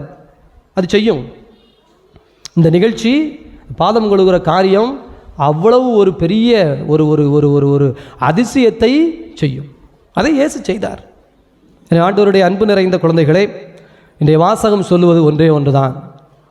தயவு செய்து அடுத்த வருஷத்துலேருந்து வழக்கமாக நடக்கும்ல, பானம் கழுவாங்களா, இப்படி தான் நடக்கும், இப்படி தான் நடக்கும்னு புத்தியில் இது நார்மல் ஆகிரும்னு விட்டுறாத. இது ஒரு ஆசீர்வாதம், இது ஒரு பக்தி. இந்த பாதம் கழுவுதல், அதை தொடர்ந்து நடக்கிற வழிபாடுகள் உங்களுக்கு இது புரிய வேண்டும். ஆசீர்வாதம் பெறுவதற்கான வழி புரிய வேண்டும். எனவே ஆண்டவருடைய அன்பு நிறைந்த குழந்தைகளே, நற்செய்தி பறைசாற்றலுக்கு பின் மறையுரை ஆற்றிய பின் அருள் பணியாளர் மறையுரை நிகழ்த்துகிறார். இத்திருப்பலியில் நினைவு கூறப்படுகிற ஆற்றல் மிகு மறை நிகழ்வுகள், அதாவது தூய நற்கருணை, அருள் பணியாளர் திருநிலை, சகோதர அன்பு பற்றி, ஆண்டவருடைய கட்டளை பற்றி விளக்குகிறார். ஸோ இந்த பாதம் கழுவுகிற சடங்கும் நற்கருணையும் ஒன்றே. அதைத்தான் நமக்கு சொல்லுகிறது தியாகம். எனவே நற்கருணை, பாதம் கழுவுகிற சடங்கு புதிதாய் தொடங்கி இருக்கிறோம். இதெல்லாம் பற்றி சகோதர அன்பு, இந்த கடவுளுடைய கட்டளை, இதெல்லாம் பற்றி மறையுரை விளக்கிய பின், மறையுரை முடிந்த பின் அருள் பணியாளர் நலனை முன்னிட்டு காலடிகளை கழுவும் சடங்கை நடத்தலாம். இந்த சடங்கு நடத்தப்பட திருச்சபை அனுமதி கொடுக்கிறது. இறை மக்களிடமிருந்து தேர்ந்தெடுக்கப்பட்டோரை வசதியான இடத்தில் தயார் செய்யப்பட்ட இருக்கைகளில் அழைத்து உட்கார வைக்க வேண்டும். பின்னர் திருப்பலி மேடுளையை அகற்றிவிட்டு இடுப்பிலே துண்டை கட்டிக்கொண்டு காலடிகளில் ஊற்றி துடைக்கிறார். இதுதான் அந்த பையன் சொன்னது. துண்டு ஏன்டா கட்டியிருக்கார் சாமியார் அப்படின்னா, அது தண்ணி மேலே படாமல் இருக்கிறதுக்காக கட்டியிருக்காருன்னு சொன்னாங்களா, அதுதான். ஆனால் ஆண்டவர் இயேசுவோ அதை ஒரு பணிவின் சின்னமாக, அடிமையின் சின்னமாக செய்தார். அந்த நேரத்திலே பொருத்தமான பாடல்கள் ஏதோ பாடப்படும். காலடிகளை கழுவிய பின் அருள் பணியாளர் தம் கைகளை கழுவி துடைக்கின்றார். மேலுடைகளை, திருப்பலிக்கான மேலுடைகளை மீண்டும் அணிந்து கொள்ளுகிறார். அப்போது பொது மன்றாட்டு சொல்லப்படும்.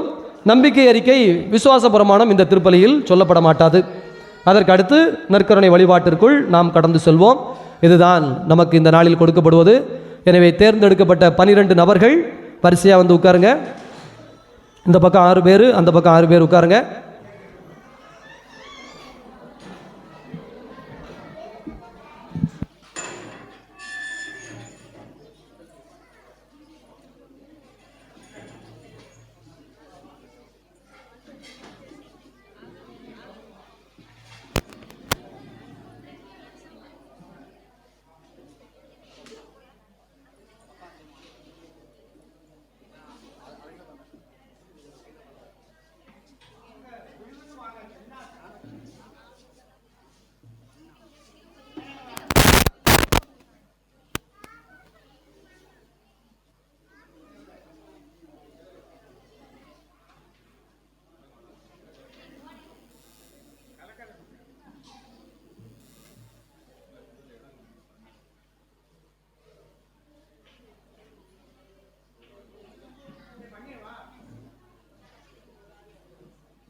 இயேசுவோடு சேர்ந்து பந்தியிலே அமர்ந்திருந்தான். ஆடை களைந்து இடுப்பினில் துண்டை கட்டி சீடரிடம் எழுந்து வந்தான். பாஸ்கா உணவினை அருந்திட வந்து பந்தியிலே அமர்ந்திருந்தான்.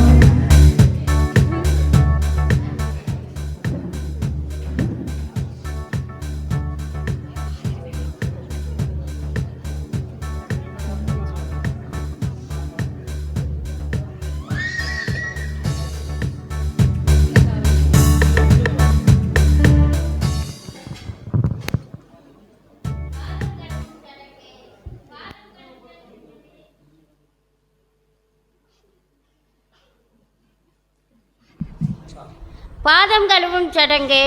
பாதம் கழுவுதல் என்பது யூத மக்களின் வழக்கப்படி வீட்டு தலைவன் பணி நிமித்தம் வெளியே சென்று வீடு திரும்பும்போது அடிமை தன் தலைவனின் பாதங்களை கழுவுவது வழக்கம். அடிமை தலைவன் என்ற பாகுபாடுகளை உடைத்தெறிந்திட இயேசு அடிமை மேற்கொண்ட பணியை தேர்ந்தெடுக்கிறார். தங்களுள் யார் பெரியவர் என்ற விவாதம் சீடர்களிடையே எழுந்தபோது, பணிவிடை பெற அன்று பணிவிடை புரியவே வந்தேன், உங்களையும் பணிவிடை புரிந்திடவே அழைத்துள்ளேன் என்று மொழிந்த இயேசு தன் சீடர்களின் பாதங்களை கழுவி அவர்களுக்கு முன்மாதிரி காட்டுகிறார். நான் உயர்ந்தவன், பல பட்டங்களை பெற்றவன், எனக்குத்தான் எல்லாம் தெரியும் என்ற பாகுபாட்டை உருவாக்காது எல்லாரும் எல்லாமே பெற வேண்டும் என்ற மனநிலையில் ஒருவர் மற்றவரது நலனுக்காய் பணிபுரிய வேண்டும் என்ற சித்தாந்தத்தை இயேசு நமக்கு கற்றுக் கொடுக்கிறார். இப்பொழுது இயேசுவின் பிரதிநிதியான குரு இயேசுவின் 12 சீடர்களை குறிக்க நாம் தேர்ந்தெடுத்து அழைத்து வந்துள்ள 12 பாதங்களை கழுவ இருக்கிறார். இயேசு காட்டிச் சென்ற பாதையில் பயணிக்க திருமலுக்கு பெற்ற நாம் ஒவ்வொருவரும் அழைக்கப்பட்டிருக்கிறோம் என்பதை உணர்ந்த இத்திரு நிகழ்வில் பக்தியுடன் பங்கு பெறுவோம்.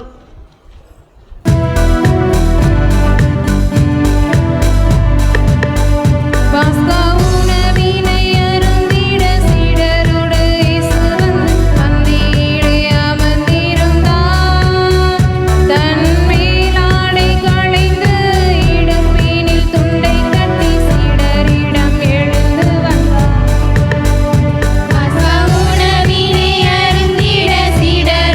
இயேசு வந்து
அனைவரும் எழுந்து நிற்போம். ஆண்டவருடைய அன்பு குழந்தைகளே, இப்போது நாம் ஆரம்பித்திருக்கின்ற இந்த ஆசீர்வாத ஆன்மீக வழிபாடு நமது வாழ்விலே உயர்நிலைகளை நோக்கி நம்மை வழிநடத்த நாம் இப்போது பொது மன்றாட்டுக்களை ஆண்டவருடைய பாதத்திலே ஒப்பு கொடுத்து ஜெபிப்போம். தாயும் தந்தையுமான இறைவா, எங்கள் பங்கிலுள்ள அனைத்து குடும்பங்களுக்காகவும் எங்கள் ஊரில் உள்ள அனைத்து குடும்பங்களுக்காகவும் மன்றாடுகின்றோம். நீரே அனைத்து குடும்பங்களுக்கும் தலைவராக இருந்து வழி நடத்திடவும், எங்களின் தேவைகள் எக்கங்கள் அனைத்தையும் நிறைவேற்றிடவும், எங்களின் வாழ்வு முழுவதையும் உமது நலன்களால் நிறைவு செய்யவும் வேண்டுமென்று இறைவா உம்மை மன்றாடுகிறோம். நல்லாகினாகிய இறைவா, குருத்துவம் உருவாக்கப்பட்ட இந்த புனித நாளில் என் திருச்சபையை வழிநடத்தும் எங்கள் திருத்தந்தை, ஆயர்கள், குருக்கள் மற்றும் துறவரத்தார் அனைவருக்காகவும் மன்றாடுகிறோம். இவர்கள் அனைவரும் நல்ல உடல் உள்ள ஆன்ம நலம் பெற்று உம் துணையோடும் தூயாவின் வழிகாட்டுதலோடும் தங்களிடம் ஒப்படைக்கப்பட்டுள்ள எங்களை நிலைவாழ்வை நோக்கி நடத்தியருள வேண்டும் என்று இறைவா உம்மை மன்றாடுகிறோம். ஆண்டவரே, எங்கள் மன்றாட்டை கேட்டருளும். அழைத்தலின் ஆண்டவரே எம் இறைவா, எம் பங்கில் உள்ள சிறுவர், சிறுமியர், இளைஞர், இளம் பெண்கள் அனைவரையும் உம் பாதம் சமர்ப்பிக்கின்றோம். உம் வழியை பின்பற்றி உம் பணியை செய்ய அழைக்கும் உம்முடைய அன்பு குரலுக்கு செவி கொடுக்க அவர்களின் உள்ளங்களையும் பக்குவப்படுத்தவும். எம் பங்கில் உம்முடைய அழைத்தல் பெருகி உம் பணி செய்யும் நல்ல குருக்களையும் கன்னியர்களையும் எம் பங்கில் உருவாக அருள் தர வேண்டுமென இறைவாமை மன்றாடுகிறோம். வழிநடத்தும் வல்லலே எம் இறைவா, எங்களுடைய பங்கு தந்தை மற்றும் எங்கள் மறை மாவட்டத்தில் உள்ள அனைத்து அருள் தந்தையர்களுக்காகவும் மன்றாடுகிறோம். சிறப்பாக எங்கள் பங்கு தந்தையோடு நீரே உடன் இருந்து எங்கள் பங்கின் வளர்ச்சிக்கும் பங்கு மக்களையே எங்களின் ஆன்மீக வளர்ச்சிக்கும் அவர் முன்னோடுக்கு செயல்களை ஆசிர்வதிக்கவும் என் மறை மாவட்டம் இன்னும் பல்வேறு நிலைகளில் வளர்ச்சி பெறவும் அருள் தர இறைவாமை மன்றாடுகிறோம். அன்பே உருவான இறைவா, பகிர்தலின் விழாவாகிய இன்று எங்கள் நாட்டில் உள்ள ஏழைகள், நோயாளிகள், ஒதுக்கப்பட்டோர் அனைவருக்காகவும் மன்றாடுகிறோம். எங்கள் நாட்டின் வளங்கள் அனைத்தும் சமமாக பகிரப்படவும், அனைவரும் அனைத்து நலன்களும் பெற்று சமத்துவ சமூகம் எம்மில் மலரவும் எம்மிடையே இறை அருளை பொழிய இறைவா உம்மை மன்றாடுகிறோம். ஆண்டவரே, எங்கள் மன்றாட்டை கேட்டருளும். நம்முடைய தனிப்பட்ட தேவைகளை ஆண்டவருடைய பாதத்திலே மௌனமாய் ஜெபிப்போம். அன்பான கடவுளே, நாங்கள் உம்முடைய பிள்ளைகள் இந்த உரிமையோடு உம்மை நோக்கி எழுப்பி இருக்கிற அந்த மன்றாட்டுக்களை எல்லாம் எங்கள் ஆண்டவராகிய கிறிஸ்து வழியாக உம்மை வேண்டுகின்றோம். ஆமென்.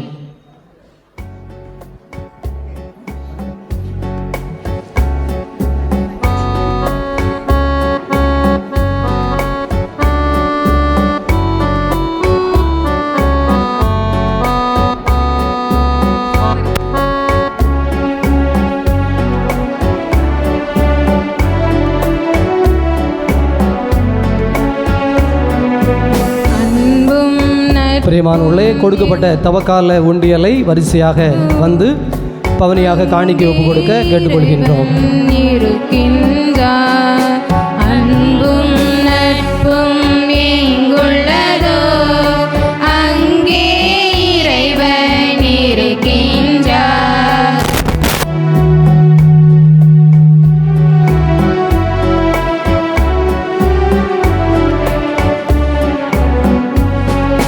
கிறிஸ்துவின் அன்பு நம்மையெல்லாம் ஒன்றாய் கூட்டி சேர்த்தது.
சகோதர சகோதரிகளே, உங்களுடையதும் என்னுடையதுமாக ஒப்புக் கொடுக்கப்படுகின்ற இப்பலி எல்லாம் வல்ல தந்தையாகிய இறைவனுக்கு ஏற்புடையதாகும்படி மன்றாடுங்கள்.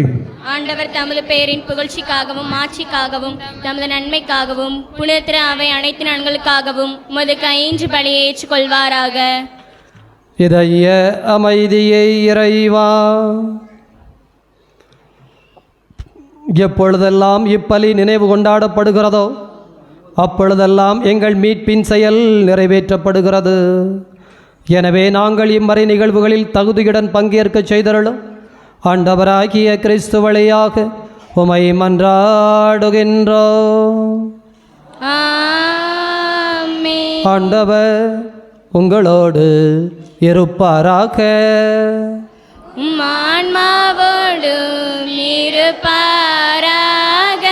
இதயங்களை மேலே எழுப்புங்கள்.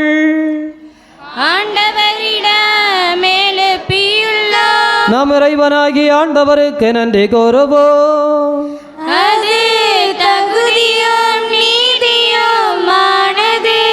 ஆண்டவரே, தூயவரான தந்தையே, என்று வாழும் இறைவா, நாங்கள் உமக்கு நன்றி செலுத்துவது எங்கள் கடமையும் மீட்புக்குரிய செயலுமாகும். ஏனெனில் என்றும் உள்ள மெய்யான குருவாகிய அவர் நிலையான பலிமுறையை ஏற்படுத்தினார்.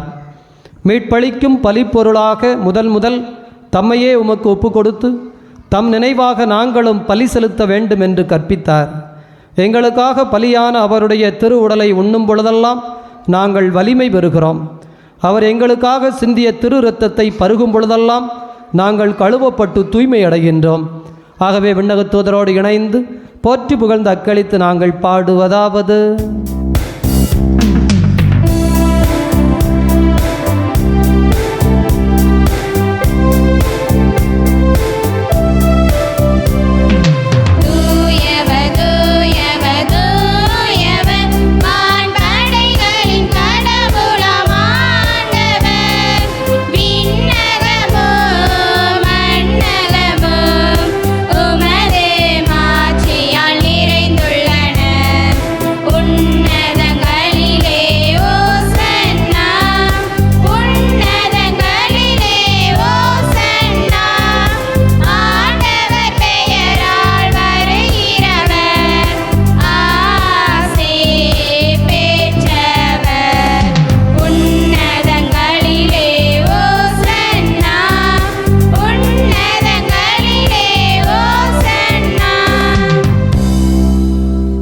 ஆண்டவருடைய அன்பு குழந்தைகளே, இயேசு கிறிஸ்து நற்கருணையை ஏற்படுத்திய இந்த இரவில் நாம் நமது ஊரிலே இதோ முதல் முறையாக இந்த திருப்பலியை ஒப்புக் கொடுக்கிறோம். எனவே பாதம் கழுவிய இந்த சடங்கிலே பக்தியோடு கலந்து கொண்டது போல இந்த நற்கருணை பலியிலும் இப்போது நாம் அப்படியே பக்தியோடு கலந்து கொள்வோம். பிரியமானவர்களே, பேரதிசயங்கள் திருப்பலி நேரத்திலே நடந்து கொண்டே இருக்கிறது. இப்போ நமக்கெல்லாம் பார்த்திங்கன்னா நம்ம ஊரில் ஏதோ வாய்ப்பு இருக்கிற பொழுதெல்லாம் நிறைய திருப்பலிகள் நம்ம கலந்துக்கிட்டே இருக்கிறோம் இப்போ. ஆனால் நமக்கு நம்முடைய வாழ்க்கையில் இந்த அப்பரசம் மாறுது, நம்ம வாழ்க்கை மாறி இருக்கா? அப்படி இல்லைன்னா நாம் தெரியும், பூசை தானே, நற்கருணை தானே, இயேசுநாதர் தானே, அப்பன் தானே, வர்றாரு தானே, ஆமாம் எனக்கு தெரியும் பூசையில் இயேசு வருகிறார் என்று தெரியும். உண்மையிலே புரியலை. இயேசு வருகிறார் என்று புரிந்திருந்தால், பிரியமான அன்பு குழந்தைகளே, ஏதோ எனவே தயவு செய்து அந்த புரிந்ததற்கும் தெரிந்திருக்கிறதற்குமான வித்தியாசத்தில் இந்த நேரத்தில் நாம் அறிந்து கொள்வோம். எனவே முதல் முறையாக ஒரு காரியம், உண்மையிலேயே நாம் நினைத்து ஜெபித்தால் பெரிய பெரிய அதிசயத்தை ஆண்டவர் இன்று நமக்கு செய்ய முடியும். நம்பிக்கையோடு ஜெபிப்போம்.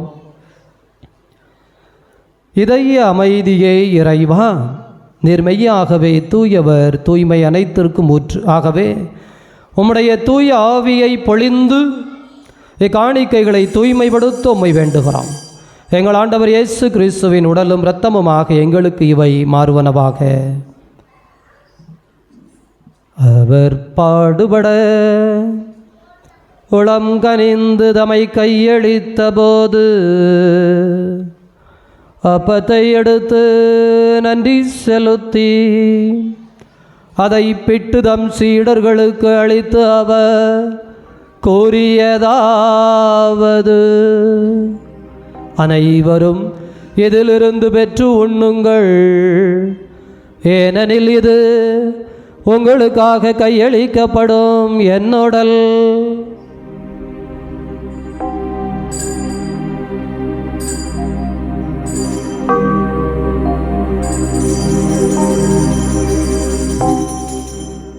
அவ்வண்ணமே இரவு விருந்தை அருந்திய பின் கிண்ணத்தை எடுத்து மீண்டும் உமக்கு நன்றி கூறி தம் சீடர்களுக்கு அளித்து அவர் கூறியதாவது, அனைவரும் இதிலிருந்து பெற்று பருகுங்கள், ஏனெனில் இது புதிய நிலையான உடன்படிக்கைக்குரிய என் இரத்தத்தின் கிண்ணம். இது பாவ மன்னிப்புக்கென்று உங்களுக்காகவும் பலருக்காகவும் சிந்தப்படும். இதை என் நினைவாக செய்யுங்கள்.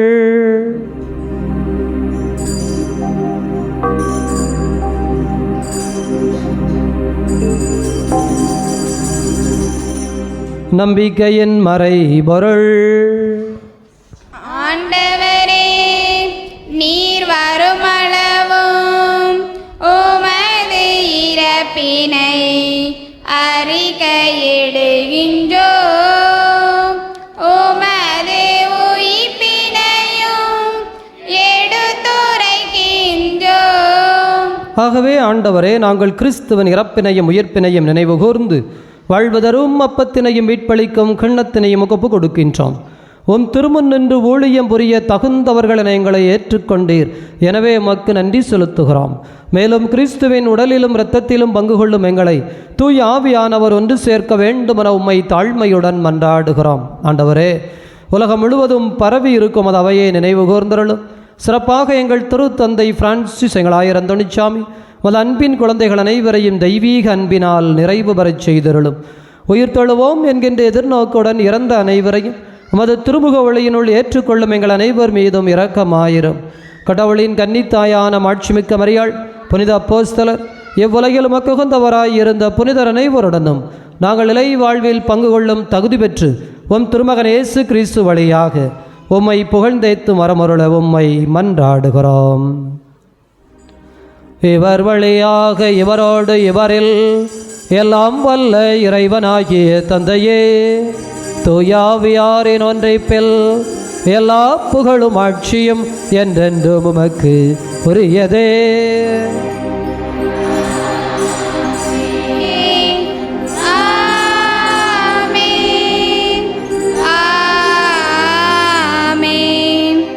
நம் ஆண்டவர் இயேசு கிறிஸ்து ஜெபிக்க கற்றுக் கொடுத்தார். அப்படியே இணைந்து ஜெபிப்போம்.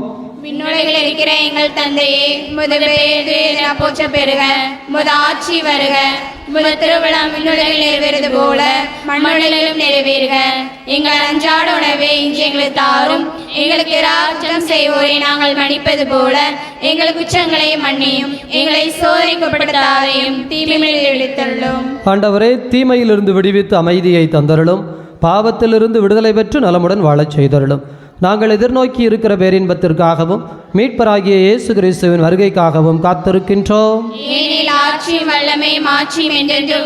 ஆண்டவரே இயேசு கிறிஸ்துவே, அமைதியை உங்களுக்கு விட்டுச் சொல்கிறேன், என் அமைதியை உங்களுக்கு அளிக்கிறேன் என்றும் திருத்தூதர்களுக்கு மொழிந்தீரே. எங்கள் பாவங்களை பாராமல் உமது திருவையின் நம்பிக்கையை கண்ணோக்கி அதற்கு அமைதியும் ஒற்றுமையும் தந்தருள்வீராக. என்றென்று வாழ்ந்து ஆட்சி செய்கின்றவர் நீரே. ஆண்டவருடைய அமைதி உங்களோடு என்றும் இருப்பதாக.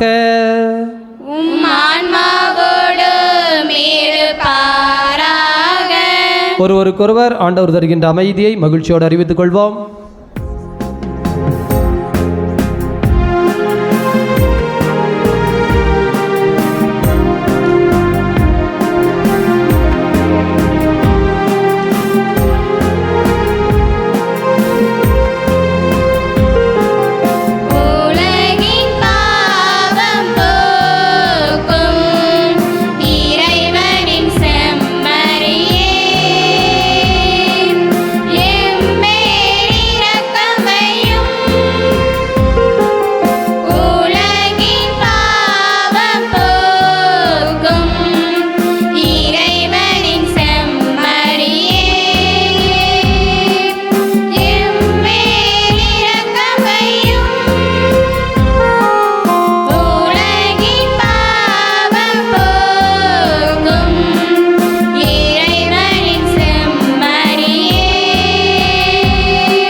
இதோ இறைவனின் சம்மரி.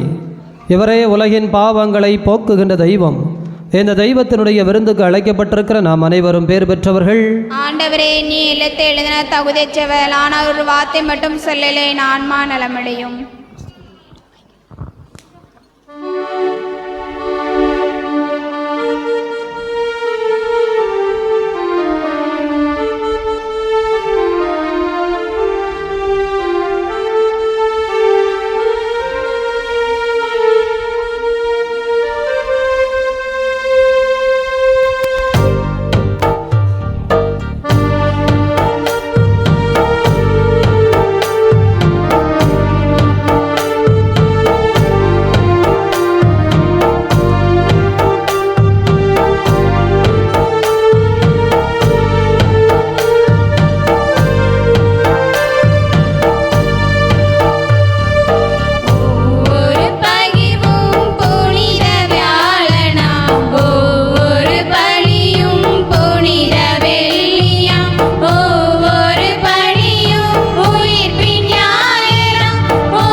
ஆண்டவருடைய அன்பு குழந்தைகளே,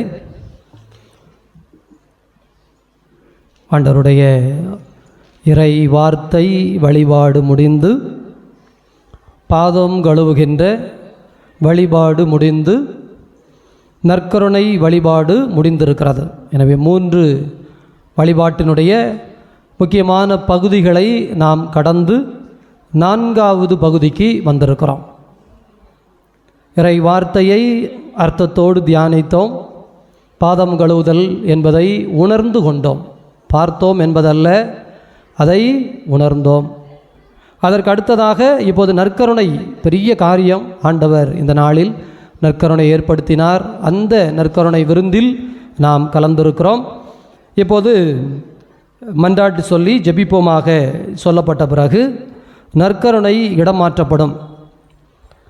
திரு விருந்திற்கு பின் மன்றாட்டை சொன்ன பிறகு அருள் பணியாளர் பீடத்திற்கு முன் நின்று தூப கலசத்தில் சாம்பிராணியிட்டு புனிதப்படுத்தி முழங்காலிட்டு தூய்மை மிகு நற்கருணைக்கு 3 முறை தூபம் காட்டுகிறார். பின் வெண்தோள் துகில் அணிந்து எழுந்து நற்கருணை கலசத்தை கையில் எடுத்து அதை அத்துகிலின் 2 முனைகளாலும் மூடிக்கொள்ளுகிறார். எரியும் திரிகளுடன் தூபத்துடன் தூய்மை மிகு நற்கருணை பவனியாக கொண்டு செல்லப்படும். கோவிலின் ஒரு பகுதியில் இதற்கென்று தயார் செய்யப்பட்டுள்ள மாற்று இடத்திற்கோ தகுதியான விதத்தில் அணி செய்யப்பட்டுள்ள வேறொரு சிற்றாலயத்திற்கோ கோவிலின் வழியாக நற்கருணை கொண்டு செல்லப்படுகிறது. எரியும் திரிகளோடு உள்ள மற்ற 2 பணியாளர்கள் நடுவில் திருச்சிலுவை ஏந்திய ஒரு பொதுநிலை பணியாளர் முன்னின்று வழிநடத்துகிறார். எரியும் திரிகளை கொண்டிருப்போர் பின்தொடர்வர். புகையும் தூபக் கலசத்தை ஏந்தி நிற்பவர் தூய்மை மிகு நற்கருணையை கொண்டு செல்லும் அருள் பணியாளருக்கு முன் செல்வார். அவ்வேளையில் பாடுவாய் என் நாவே அல்லது வேறு நற்கருணை பாடல் பாடப்படும். எனவே இந்த வழிபாடுகள் ஏதோ நாம் செய்கிறோம் என்பதல்ல. திருச்சபை அதற்கு சரியான விளக்கம் கொடுத்து அதை எப்படி முறைப்படி செய்ய வேண்டும், அதில் எப்படி கலந்து கொள்ள வேண்டும் என்று நமக்கு கொடுத்திருக்கிறார். எனவே ஆண்டவருடைய அன்பு குழந்தைகளே, எனவே இப்போது இந்த நற்கருணை மன்றாட்டு முடிந்தவுடனே சிலுவை தாங்கிய பையன் 2 நற்கருணை வீரர்கள் இந்த வழியாக வருவார்கள். தூபம் கொண்டு வருவார்கள். இறுதியாக கொண்டு வந்து மாற்று இடத்தில் வைத்த பொழுது மாண்புயர் என்கின்ற பாடல் பாடப்படும். நற்கருணை வைக்கப்படும் இடத்தை பவனி அடைந்ததும் அருள் பணியாளர் தேவையானால் திருத்தொண்டரின் உதவியுடன் நற்கருணை பேழைக்குள் நற்கருணை கலசத்தை வைக்கிறார். அதன் கதவு திறந்திருக்கும். பின்பு அவர் தூப கலசத்திற்கு சாம்பிராணி இடுகிறார். முழந்தால் படியிட்டு தூய்மை மிகு நற்கருணைக்கு தூபமிடுகிறார். அப்பொழுது மாண்பியர் பாடப்படும். அதைத் தொடர்ந்து இரவு 12 மணி வரை பொது ஆராதனை மைக்கில் எல்லாருமாக சேர்ந்து பாடி ஜெபித்து அன்பியங்களுக்கு கொடுக்கப்பட்ட நேரத்தின்படி நடைபெறும். அதற்கு பிறகு 12 மணிக்கு பிறகு அமைதி. நாளை காலையிலிருந்தே ஆலயம் திறந்திருக்கும். ஆனால் அமைதியில் வழிபாடு நடைபெற வேண்டும். மதியம் 3 மணிக்கு சிலுவை பாதையில் அனைவரும் மீண்டும் ஒன்று கூடுவோம். சிலுவை பாதை முடிந்து திருச்சிலுவை முத்தி செய்கின்ற ஆராதனை செய்கின்ற வழிபாடு நடைபெறும். இப்போது எழுந்து நிற்போம், மன்றாடுவோமாக. இதய அமைதியை இறைவாம், எங்களுக்கு அருள் செய்கிற உமது பேரன்பை முன்னிட்டு உம்மை புகழ்கிறோம். உம் திருமகனின் இரவு விருந்தால் இவ்வுலகில் வீட்டமரும் நாங்கள் என்றென்றும் நிறைவு அடைவோமாக. ஆண்டவராகிய கிறிஸ்து வழியாக உமை மன்றாடுகின்றோம். எல்லாரும் முழந்தால் படியிட்டுக் கொள்வோம். அமைதியில் ஜெபிப்போம். இப்போது இந்த நற்கருணைக்கு தூபமிடப்படும். அதைத் தொடர்ந்து பவனி நடைபெறும். பவனி இறுதியாக வந்தபொழுது மாண்பியர் பாடப்படும். அதற்கு பிறகு தொடர்ந்து இரவு முழுவதும் பொது ஆராதனை வழிபாடு நடைபெறும். 12 மணி வரை எல்லோரும் ஆலயத்திலே அமர்ந்து ஆண்டவரோடு, இயேசு கிறிஸ்து கேட்டார்ல, என்னோடு ஒரு மணி நேரம் விழித்திருந்து ஜெபிக்க முடியவில்லையா என்று. அதுதான் 9 மணி, ஏறக்குறைய ஒரு 12 மணி வரை நாம் ஆலயத்திலே அமர்ந்து ஜெபிக்கின்றோம். பிறகு நாளை முழுவதும் அமைதியில் வந்து ஜெபிக்கணும். அப்போ என்ன ஜெபிக்கிறது அப்படின்னு தெரியலைன்னா ஒன்றும் பிரச்சனை இல்லை, பைபிள் எடுத்துகிட்டு வாங்க. இயேசு ரா உணவு உண்ட பகுதியிலிருந்து அவருடைய மரணம் வரை மீண்டும் மீண்டும் வாசிங்க. ஒன்றும் புரியலைன்னா கவலைப்பட வேண்டாம், ஆண்டவர்கிட்ட கேளுங்க. ஆண்டவரே, எனக்கு இதனுடைய அர்த்தத்தை கற்றுத்தாரும், என் வாழ்க்கைக்கு இதனுடைய பொருளை கற்றுத்தாரும். எனக்கு இந்த யூதாசு, இந்த பேதுரு, இந்த தலைமைக்குரு, இந்த சிலுவை, இந்த கள்வன், எவனே தெரியாது 2 கள்ளப்பேலுவை யோசித்து பாருங்க. பாவம் செஞ்சதுக்காக சிலுவையில் இருக்கிறான், அதில் ஒருத்தன் கேள்வி பேசுகிறான் பாருங்களேன். நீர் கடவுள் மெஸ்ஸியாங்கிறாங்க, நீயும் உன்னையை காப்பாற்றிட்டு என்னையை காப்பாற்றேன். மனச்சான்றே இல்லாத மனிதர்கள் நிறைய உண்டு. அவன் பக்கத்தில் நிற்கிறவன் சொல்கிறான், டே உனக்கு மனச்சாட்சியே இல்லையடா, நாம் தப்பு பண்ணியிருக்கிறோம், சிலுவையில் தொங்குறோம், நியாயம். அந்த ஆளை பாரு, முகத்தை பாரு, இந்த முகம் எவ்வளவு பரிசுத்தமான முகம். இதெல்லாம் புரிகிறதுக்கு நீங்கள் எங்கேயோ போய் படிச்சுட்டு வரணும் இல்லை, நீங்கள் அதை அப்படியே தியானம் அப்படியே கண்ணில் கொண்டு வந்தால் போதும். இயேசு சிலுவையில் இருக்கிறார், 2 கள்வர்கள் பக்கத்தில் நிற்கிறாங்க, அப்படியே ஆண்டவரை பார்த்துக்கிட்டு இருந்தால் எப்படி இருக்குது, ஒரு கள்ளை இப்படி சொல்லும்போது எப்படி இருக்கும், இவ்வளோதானே. இதுக்கு யாராவது விளக்கம் சொல்லணுமா, இல்லை யாராவது புரிய வைக்கிறதுக்கு வரணுமா? நீங்கள் நின்றுருப்பீங்கல்ல, எப்போவாது யாராவது உங்களை பழி சொல்லும்போது இப்படியே மூஞ்சை பார்த்துக்கிட்டே நின்றுருப்பீங்கல்ல, அப்போ உங்களுக்கு தெரியுமில்ல எவ்வளோ வேதனை இருந்ததுன்னு.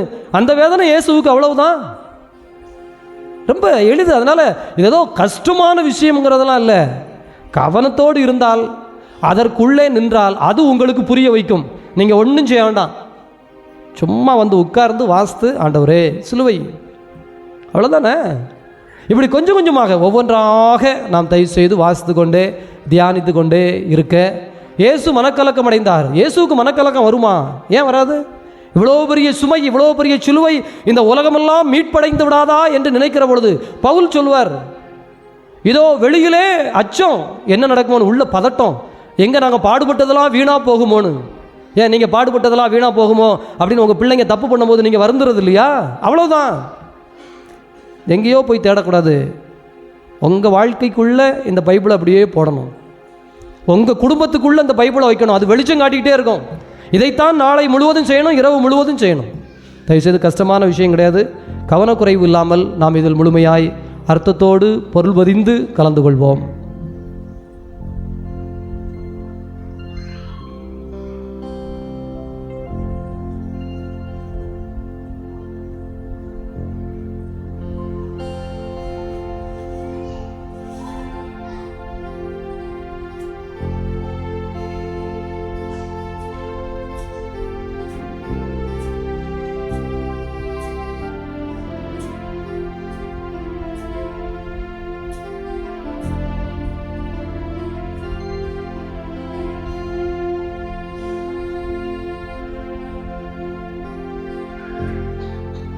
ரெண்டு பேரும் மெழுதிரி பிடிச்சிக்கோங்க, ஒருத்தர் சிலுவையை பிடிச்சிக்கோங்க.